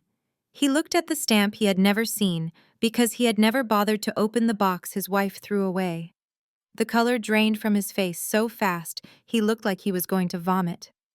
He lowered the hand holding the permit, the paper suddenly feeling like lead.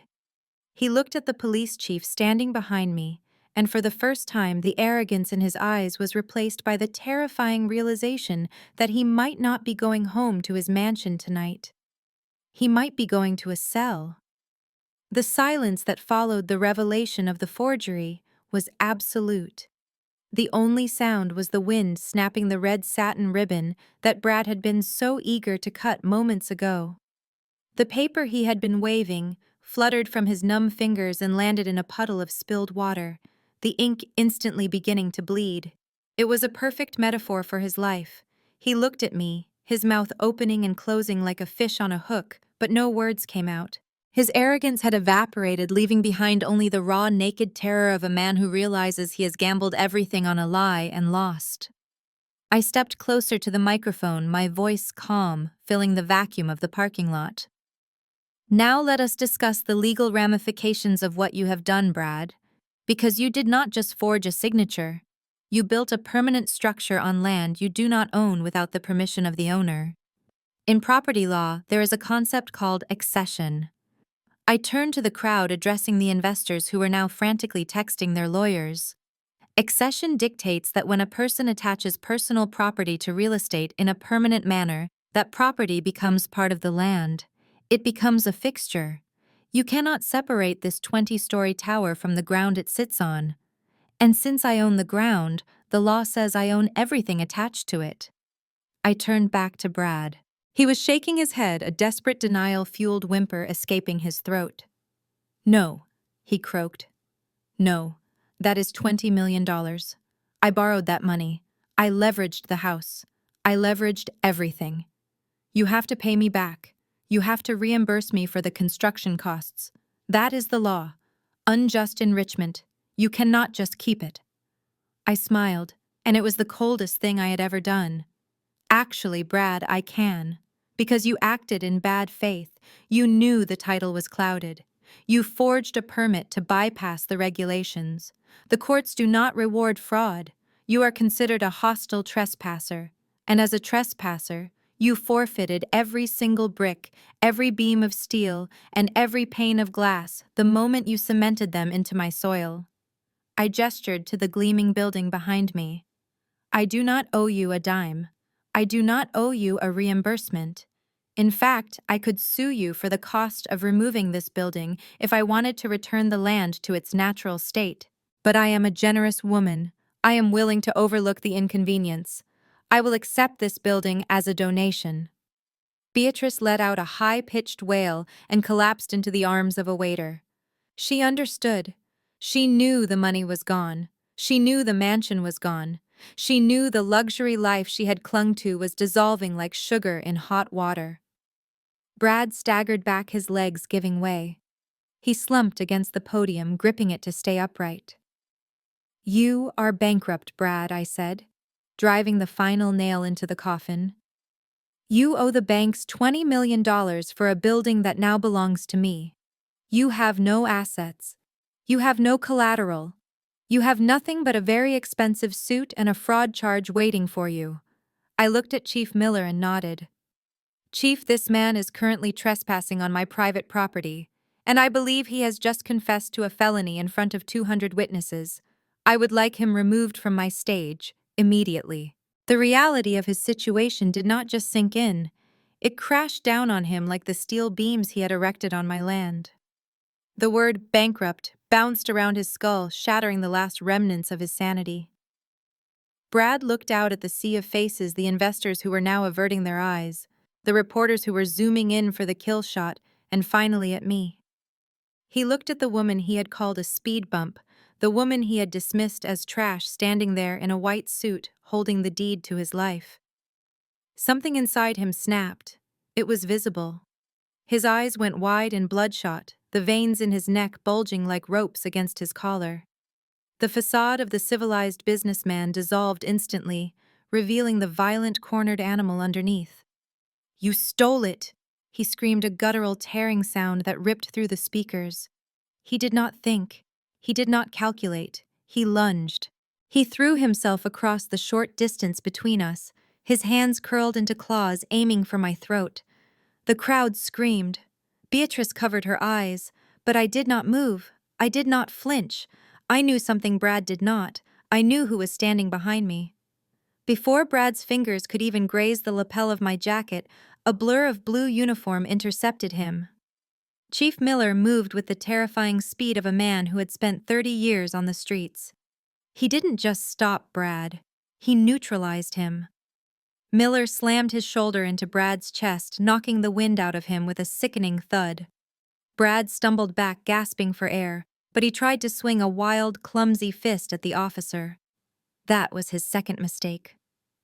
Miller grabbed Brad's arm, twisted it behind his back with practiced ease, and slammed him face first onto the wooden surface of the podium.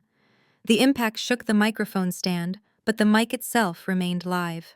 The sound that followed was broadcast to the entire parking lot with crystal clarity. It was the heavy, labored breathing of a defeated man, followed by the sharp metallic ratcheting of steel. Click, click, click. The sound of the handcuffs tightening echoed like gunshots. It was the definitive end of an era. The audio feedback whined high and piercing for a second, punctuating the moment. Chief Miller hauled Brad up by his collar. The once proud developer was now limp, his expensive suit covered in dust from the stage, his hair wild, a trickle of blood running from his nose where it had hit the wood. He was not standing tall anymore. He was hunched over, his arms pinned behind him, forced to bow before the woman he had tried to rob. "You have the right to remain silent," Miller said, his voice calm and professional, booming over the speakers. "And I suggest you use it, Mr. Wilson, because you have already said enough to put yourself away for a decade." Brad looked up at me, tears of rage and humiliation streaming down his face. He tried to speak, but only a choked sob came out. I stepped forward, leaning into the microphone one last time. I looked down at him, not with anger, but with the cool indifference of a landlord dealing with a difficult tenant. "Get him off my property, Chief," I said softly, "and take the trash with you." The sirens of the police cruiser carrying Brad away were still wailing in the distance, but they were quickly drowned out by a different kind of noise. It was the sound of a financial massacre. The crowd of wealthy investors who just minutes ago were sipping champagne and toasting to future profits had turned into a mob. The realization that their capital was tied up in a building that now legally belonged to me hit them like a physical blow. The polite facade of high society crumbled instantly. Men in Italian suits were screaming into their phones, demanding their brokers liquidate assets, their faces flushed with the panic of people who had just lost millions. I watched from the stage as a prominent banker, a man who had laughed at my grandfather's name during the presentation, loosened his tie and looked around frantically for someone to blame. There was no one. Brad was gone. The money was cemented into the ground beneath my feet. Near the buffet table, the reality of the situation finally pierced through Ebony's denial. She stood frozen, clutching her orange limited edition handbag like a life preserver. She had emptied her savings. She had maxed out her credit cards to buy a wardrobe for a life she would never live. She looked at the towering building, then at me, and her knees simply gave out. She did not faint gracefully like they do in the movies. She collapsed into a heap of expensive fabric, and despair knocking over a tray of crystal flutes. She sat on the asphalt amidst the shattered glass, sobbing loudly, a raw, ugly sound of a woman who realized she was not just broke but destitute. No one rushed to help her. The waiters were too busy packing up the food before the checks bounced. But the most satisfying sight was my mother. Beatrice had watched her son-in-law being stuffed into a police car, and her daughter collapse in the parking lot, but her primary instinct was self-preservation. She pulled the collar of her white fox fur coat up high, trying to bury her face in the animal pelt. She turned away from the stage, attempting to slip unnoticed through the crowd toward the valet stand, hoping to escape before the narrative shifted. She did not make it. The press pack, smelling fresh blood, abandoned the stage and swarmed her. They circled her like sharks, sensing a drop of blood in the water. Cameras flashed in her face, blinding and relentless. Microphones were thrust at her from every angle, blocking her path, Mrs. King, a reporter from the city paper, shouted, shoving a recorder near her mouth. "Is it true what your daughter said? Did you really throw the bearer shares in a public trash can?" Mrs. King, another yelled. "Did you know your son-in-law was forging permits? Were you complicit in the fraud?" Beatrice swatted at the microphones, her eyes wide with terror. "Please," she stammered, her voice shrill and breaking. "I have no comment. I am a victim here. I did not know. Let me through." But they did not let her through. They pressed closer. "The deed was in the shoebox," Mrs. King, a cameraman, shouted. "How does it feel to know you threw away a $50 million fortune because you were ashamed of your father?" Beatrice froze. The question hung in the air, stripping her of every layer of pretension she had built over 40 years. She looked around for an exit, for a friendly face, for anyone to save her. But all she saw were lenses capturing her shame in high definition. She was trapped in the prison of her own making, and for the first time in her life, she could not lie her way out. The wall of reporters finally broke, not because they were finished, but because Beatrice clawed her way through them with the manic strength of a woman watching her life burn down. She stumbled up the stairs of the stage, her heels catching on the wood, her white fox fur coat slipping off one shoulder to reveal the sweat staining her silk dress. She did not look like the queen of the river anymore. She looked like a refugee from her own hubris. Mascara was running down her cheeks in dark, jagged lines, ruining the heavy makeup she had applied so carefully that morning. She rushed toward me, her arms outstretched, her face twisted into a mask of frantic, performative grief. She ignored Mr. Sterling, who stepped forward to intercept her. I held up a hand to stop him. I wanted to hear this. I wanted to see exactly how low she would bow. "Jasmine," she gasped, grabbing my arm. Her grip was tight, her fingernails digging into my suit. "You have to stop them. You have to tell them it was a mistake. They are taking Brad away." I looked down at her hands on my white sleeve. I gently but firmly peeled her fingers off me one by one, as if removing a sticky weed. I took a step back, creating a chasm of distance between us that no amount of tears could bridge. "He committed a felony." "Beatrice," I said, my voice flat, "there is nothing I can do. The law is the law." She shook her head violently, her earrings rattling. "No, you can fix this. You own everything now. You can drop the charges. You can bail him out. Think of your sister Jasmine. Ebony is pregnant. She cannot raise a baby with a husband in prison. We will be ruined. We will be on the street." The tears were flowing freely now, but I knew the chemical composition of those tears. They were not salty with sorrow. They were bitter with self-interest. She was not crying for Brad. She was not crying for Ebony's unborn child. She was crying because she knew that without Brad's checkbook, she was nobody. She was crying for her country club membership. "Please, baby," she sobbed, trying to reach for me again, dropping to her knees on the hard wood of the stage. "I am begging you. I am your mother. We made mistakes, yes, but families forgive. We can start over. You have the money now. You can take care of us. Just tell the police to let him go. Do it for me. Do it for Mommy." The word hung in the air, grotesque and distorted. Mommy. She had not been a mother to me since I was 6 years old. She had been a critic, a bully, and a thief. I looked down at her huddled on the floor in her expensive, ridiculous coat. I felt a strange sensation in my chest. I expected anger. I expected hate, but all I felt was a hollow, echoing nothingness. The cord had been cut long ago. She just hadn't noticed until the money stopped flowing. I leaned down, bringing my face close to hers so she could see the absolute finality in my eyes. "You want me to save you?" I asked softly. "You want me to use the fortune my grandfather left me to save the man who spit on his name?" Beatrice nodded eagerly, hope flaring in her wet eyes. "Yes.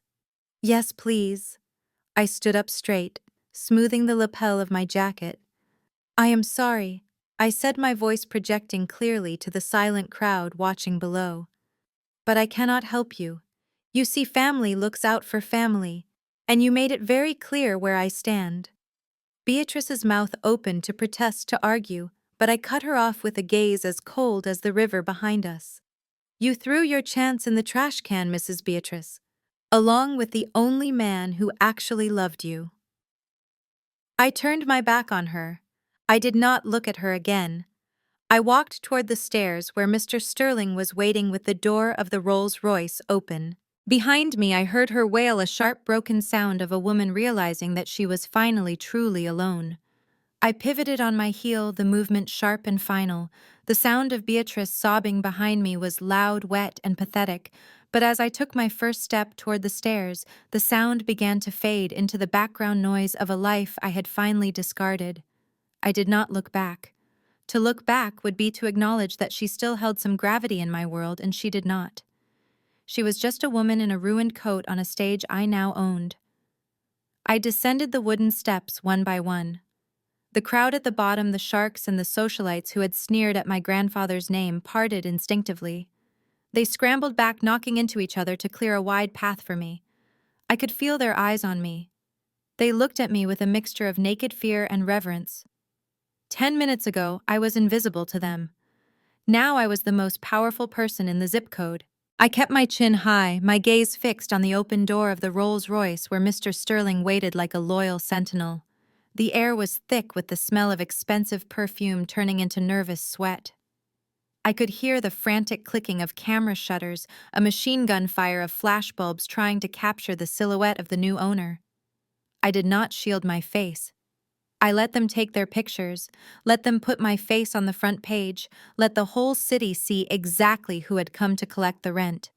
I reached the car. Sterling bowed his head slightly, a gesture of genuine respect that meant more than all the applause Brad had tried to buy. "Ready to go, Ms. King?" Sterling asked quietly. "I am ready," I replied. I slid into the back seat. The leather was soft and cool against my skin. Sterling closed the door with a heavy, solid thud that sounded like a vault ceiling shut. Instantly, the chaos of the parking lot was severed. The wails of my mother, the shouting of the reporters, the sirens of the police cruiser, it all vanished, replaced by the hushed, insulated silence of the cabin. I exhaled a long, deep breath that I felt like I had been holding since the funeral. My hands were steady. My heart was beating with a slow, powerful rhythm. The car began to move, gliding forward with the smooth, unstoppable force of a glacier. I looked out the tinted window as we rolled past the scene one last time. I saw Ebony being helped up by a reluctant waiter, her orange bag trailing in the dust. I saw the police car turning onto the main road with Brad in the back, his head bowed in defeat. And I saw the tower. The riverside luxury building stood tall and gleaming against the blue sky reflecting the sun. It was beautiful. It was magnificent. And every single inch of it was mine. I picked up the old tattered passbook from the seat next to me. I ran my thumb over the peeling leather and the mustard stain that had saved my life. "We did it, Grandpa," I whispered to the empty car. I settled back into the seat as the driver accelerated, merging onto the highway. I watched the wreckage of the Wilson family in the rearview mirror, shrinking smaller and smaller until they were nothing but specks of dust in the distance. The war was over. The reign of Jasmine King had begun. The news cycle spun faster than a centrifuge. For 3 weeks, the city of Atlanta talked about nothing else. It was the perfect cocktail of high society scandal, corporate greed, and vindication. Every morning, the headlines grew bolder. The Atlanta Journal-Constitution ran a Sunday feature titled "The House of Cards" that featured a caricature of Brad trying to hold up a collapsing skyscraper with a forged piece of paper. The business channels, usually reserved for dry stock reports, treated the trial like a spectator sport, dissecting every bad investment and every illegal shortcut Brad had taken over the last decade. The legal proceedings were swift and brutal. There was no long, drawn-out drama because the evidence was irrefutable. The digital forensic team had authenticated the timestamp on my recording. The city archives had confirmed the forgery of the permit. Brad's defense attorney, a man who charged $600 an hour, looked like he wanted to be anywhere else on earth during the sentencing hearing. I watched the verdict on the television in my new office. The sketch artist captured Brad's likeness perfectly.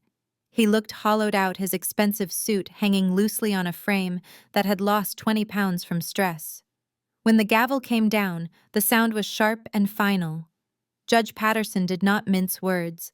She called his actions a gross abuse of the public trust and a predatory attack on private property rights. 8 years in federal prison, no possibility of parole for at least 5. The sentence sent a shockwave through the courtroom. Brad collapsed into his chair, burying his face in his hands, finally realizing that his connections could not bribe a federal judge. But the prison sentence was just the first domino. The real destruction was financial. Within 48 hours of the verdict, the banks descended like vultures. Wilson Development Corporation filed for Chapter 7 liquidation. It was not a restructuring. It was a funeral. The creditors stripped the carcass of his company clean. They seized the construction equipment. They seized the leased luxury cars. They seized the office furniture. The news footage showed a line of moving trucks parked outside the mansion I had walked out of just weeks ago. Men in blue coveralls were carrying out paintings, sculptures, and furniture. I watched as a foreclosure sign was hammered into the manicured lawn where Beatrice used to host her garden parties.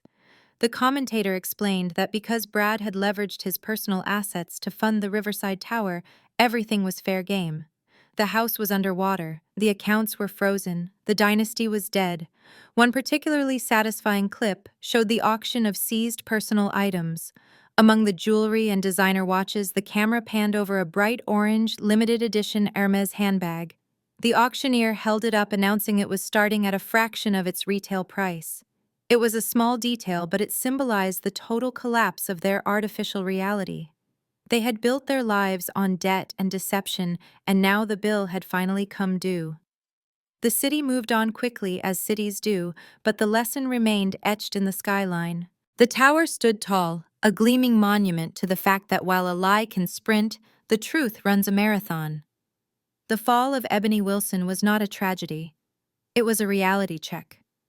While Brad had the luxury of a prison cell where his meals were provided and his schedule was dictated, Ebony was thrust into the terrifying wilderness of the real world.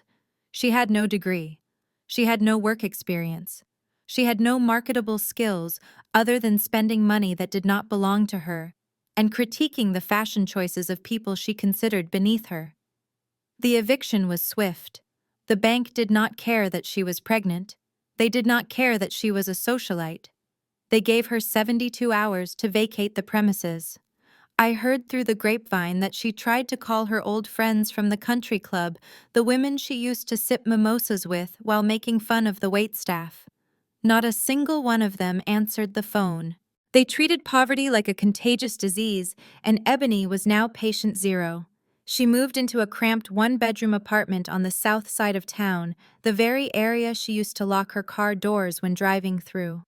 But the rent still had to be paid. And so the woman who once claimed that manual labor was for people with no ambition found herself filling out an application at the local supermart. I went to see her once about a month after the trial. I did not go to gloat. I went to verify. I parked my car at the back of the lot and walked into the store, pulling my hat low. The fluorescent lights hummed overhead, casting a sickly pale light on the linoleum floors. The air smelled of sanitizer and stale popcorn. I found her at Register 4. The transformation was jarring. Gone were the silk dresses and the customized jewelry. She was wearing a blue polyester vest that was 2 sizes too big, hanging loosely over a faded gray t-shirt. A plastic name tag was pinned crookedly to her chest. Her hair, usually blown out to perfection, was pulled back in a messy, frizzy ponytail. She looked tired. She looked defeated. She looked ordinary. I watched from the end of the aisle as she scanned items for a heavy-set woman with 3 screaming children. Beep. A gallon of milk. Beep. A box of cereal. Beep. A pack of frozen ground beef. The rhythm was monotonous, a drumbeat of mediocrity. The customer was on her phone, ignoring Ebony completely. When the card reader malfunctioned, the woman snapped her fingers at my sister. "Hey," the woman barked, not even looking up. "The machine is broken. Fix it. I do not have all day." I saw Ebony flinch. I saw the flash of the old arrogance rise in her eyes, the instinct to sneer, to talk back, to demand respect. But then reality kicked her in the shin. She remembered that she needed this minimum wage. She remembered that she had no safety net. She remembered that she was no longer Mrs. Brad Wilson, the developer's wife. She was just the cashier at Register 4. "I am sorry, ma'am." Ebony mumbled, her voice small and trembling. "Let me try to reset it." She pressed the buttons with shaking hands, her nails short and unpolished. She looked miserable. This was a woman who had mocked my job at the archives. This was a woman who had laughed at my car. This was a woman who had treated service workers like furniture. Now she was the furniture. I placed a single item on the conveyor belt of the next lane over. I did not want her to see me. I did not want a confrontation. The punishment she was living was far worse than anything I could say to her. She was trapped in the mundane gray existence she had spent her entire life running away from. As I walked out of the automatic doors, I heard the scanner beep one more time. It sounded like the heartbeat of a life that had flatlined. She had not just lost her money, she had lost her delusion. And that was the cruelest loss of all. The soft chime of the private elevator was the only sound in the penthouse suite. I did not turn around immediately. I remained facing the floor-to-ceiling glass walls, looking out over the city that was now illuminated by the twilight. From up here, the cars looked like toys and the people were invisible. This was the view Brad had dreamed of, the view he had stolen money to build, and now it was the view I drank my morning coffee to. I heard the shuffle of feet against the marble floor. It was a hesitant, dragging sound.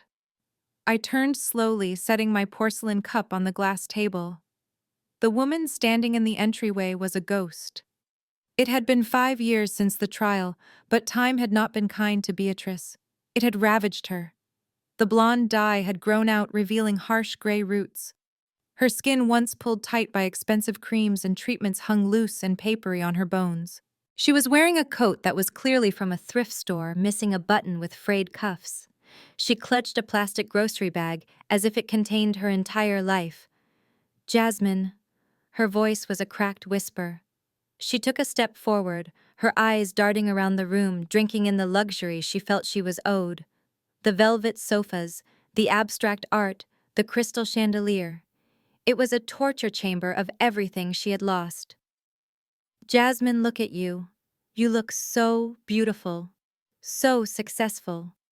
She dropped the plastic bag. It hit the floor with a pathetic thud. Then she did the unthinkable. The woman who used to slap me for slouching, the woman who demanded I address her as ma'am, crumpled to her knees. She crawled forward on the hard stone, reaching out for the hem of my silk robe. Please, baby. I have nowhere else to go. Ebony can barely feed herself. I am sleeping in a shelter on 10th Street. They steal my shoes while I sleep. It is cold. I am old. I am sick. She looked up, tears cutting tracks through the dirt on her cheeks. I know I was hard on you. I know I made mistakes. But I am your mother. I gave you life. You cannot let me die on the street like a dog. You have so much room here. Just a small corner. Just the guest room. I will clean. I will cook. I will be invisible. Please. I am begging you. I looked down at her. I searched my heart for a flicker of sympathy. I searched for the daughter who used to crave her approval. But that daughter was gone. In her place was a woman who remembered the sound of a passbook hitting the bottom of a trash can. I remembered how she stood on that stage in her fox fur coat and lied to the world about my grandfather.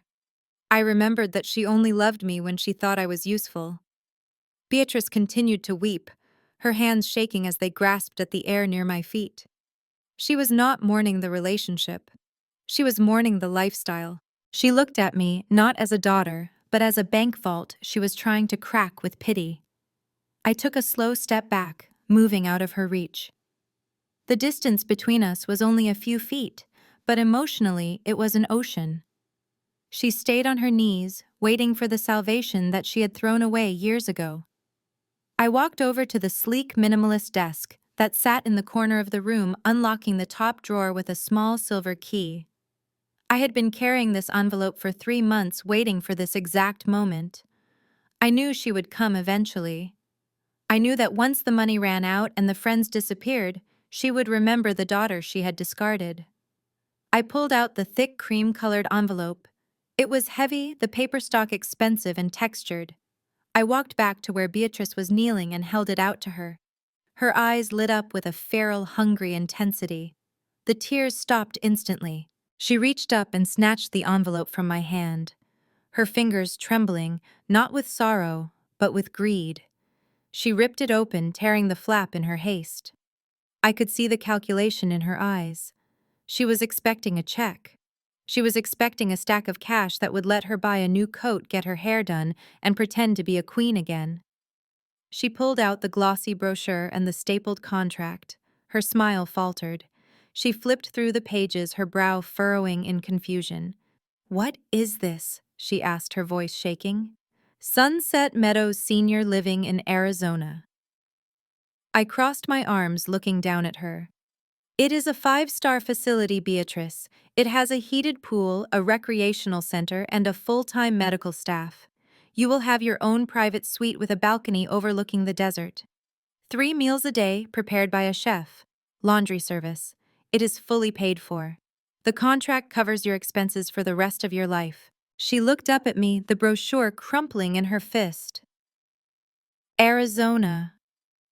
But that is 2,000 miles away. I do not know anyone in Arizona. I want to be here. I want to be with my family. I shook my head slowly. You do not have a family here, Beatrice. You have casualties. I pointed to the contract. There is a plane ticket clipped to the back page. It is a first-class seat. It departs tomorrow morning at 8 o'clock. A car will be downstairs to pick you up at 6. But I cannot leave, she stammered, scrambling to her feet. This is my home. Atlanta is my home. No, I said, my voice hard as stone. Atlanta was your hunting ground. And you have been retired. I stepped closer to her, making sure she heard every word. This is the deal. You sign that paper you get on that plane, and you live out your days in comfort and air conditioning. You will never want for food or shelter again. But you will never come back here. You will never call me. You will never contact Ebony. You are starting over as a stranger in a state where nobody knows what you did. I paused, letting the silence stretch. Or you can tear that ticket up. You can walk out of this penthouse right now and go back to the shelter on 10th Street. You can sleep with your shoes tied to your feet and eat soup from a can. It is entirely your choice. Beatrice looked at the brochure, then at the door, then back at me. She realized what this was. It was not a gift. It was an exile. I was not saving her. I was removing her. I was shipping her to the other side of the country to ensure she could never poison my life again. She looked at the luxury surrounding me, then looked down at her dirty coat. She knew she had lost. She clutched the envelope to her chest, a defeated acceptance settling in her eyes. She would take the comfort. She would take the golden cage. Because at the end of the day, Beatrice King always chose the path that offered the softest bed, even if she had to sleep in it alone. I looked at the digital clock on the wall. It was 6 o'clock exactly. I have paid for a lifetime of comfort, I said, my voice echoing slightly in the vast, empty room. Every meal, every pill, every activity is covered until the day you die. It is a golden parachute, Beatrice, but it comes with a ripcord. I stepped closer, invading her personal space for the first time, ensuring she saw the absolute resolve in my eyes. The condition is absolute. You do not call me. You do not write to me. You do not look me up on the internet. As far as you are concerned, Jasmine King ceased to exist the moment you get on that plane. If you break this rule, if you so much as send a postcard, the payments stop. You will be on the street within an hour. Do you understand? Beatrice stared at me, her eyes wet and venomous. She hated me. She hated that I had the power. But more than anything, she hated that she needed it. She clutched the envelope to her chest as if it were a shield. The car is waiting downstairs, I said, signaling to the security team waiting in the hall. Goodbye, Mrs. King. 2 burly guards in dark suits stepped into the penthouse. They did not wait for an invitation. They moved with professional efficiency, flanking her on either side. One of them reached out and took her arm to escort her out. Do not touch me, Beatrice shrieked, jerking her arm away, though she was careful not to drop the contract. I can walk. I am not a criminal. She turned back to me, her face twisting into a mask of ugly, raw fury. The gratitude she had faked just minutes ago evaporated, replaced by the bitterness that was her true nature. The mask had slipped for the final time. You are a cold-hearted witch. She spat, her voice rising to a screech as the guards guided her firmly toward the elevator. You think you won. You think you are happy. You are going to die alone in this aquarium. Your grandfather would be ashamed of you. He would hate what you have become. I stood perfectly still, watching the performance. It was fascinating. She was hurling curses at me, wishing for my ruin, calling me a monster, yet her grip on the contract never loosened. Her knuckles were white from how tight she was holding onto my money. She was terrified I would change my mind. She was screaming insults with her mouth while accepting charity with her hands. It was the perfect summary of our entire relationship. "Keep walking, ma'am," the guard said, pressing the button for the lobby. "I hope you rot," she yelled, the spit flying from her mouth landing on the pristine marble floor. "You ungrateful, selfish brat. You owe me. You owe me everything." The silver doors of the elevator began to slide shut, slicing through her tirade. I watched her face disappear inch by inch, the anger, the fear, the greed, until finally the doors clicked together with a soft, melodic chime. The screaming stopped instantly. The penthouse was silent. It was not the silence of loneliness. It was the silence of a house that had finally been fumigated. I was finally clean. The soft chime of the elevator fading into silence felt like the closing of a heavy book. I stood alone in the center of the penthouse, the silence washing over me, not as a void, but as a cleansing rain. I walked back to the floor, to ceiling windows. The city of Atlanta sprawled out beneath me, a grid of lights and motion, unaware that the ownership of its skyline had just shifted in a quiet room 20 stories up. I picked up the crystal glass of wine from the table. The deep red liquid swirled, catching the reflection of the city lights. It looked like the blood that connected me to the people I had just exiled. But as I held it, I realized that blood is just biology. Loyalty is a choice. And they had chosen their side long ago. I turned away from the window and walked slowly toward the center of the room, looking directly into the camera lens.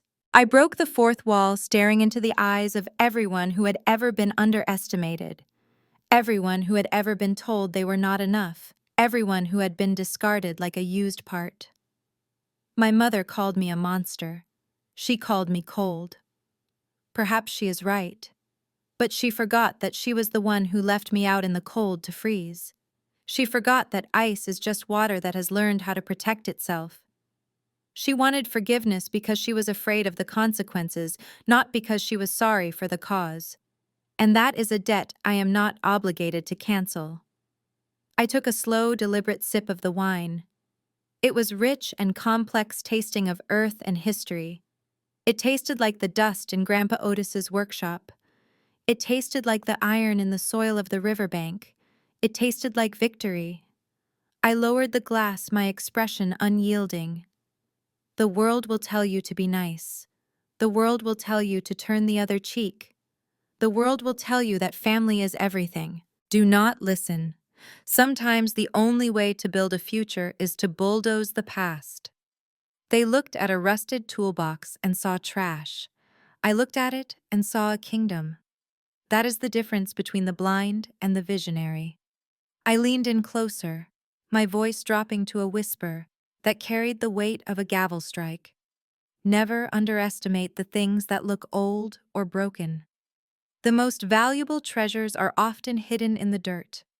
And never, ever forgive those who are not truly sorry.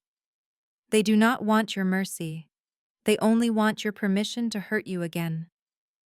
I raised the glass one last time in a silent toast to the old mechanic who started it all. I am Jasmine King, and this is my legacy. I stared into the lens for a heartbeat longer, my eyes clear and dry. Then the screen cut sharply to black. From the darkness, the slow, soulful sound of a single jazz saxophone began to play, winding its melody through the silence, a song of resilience that would play on long after the credits rolled. The story of Jasmine King serves as a powerful reminder that we should never judge worth solely by appearance. Her family saw trash where there was treasure because they were blinded by their own arrogance and greed. It teaches us that true power does not come from flashing wealth, but from knowledge, patience, and the courage to stand up for one's legacy. Furthermore, it validates the difficult choice of establishing boundaries. Blood makes you related, but loyalty makes you family. Jasmine proved that you do not need to raise your voice to be heard. You just need to know your value. Tap the follow button if you believe in fighting for your worth. and share this story with someone who needs to see justice served cold.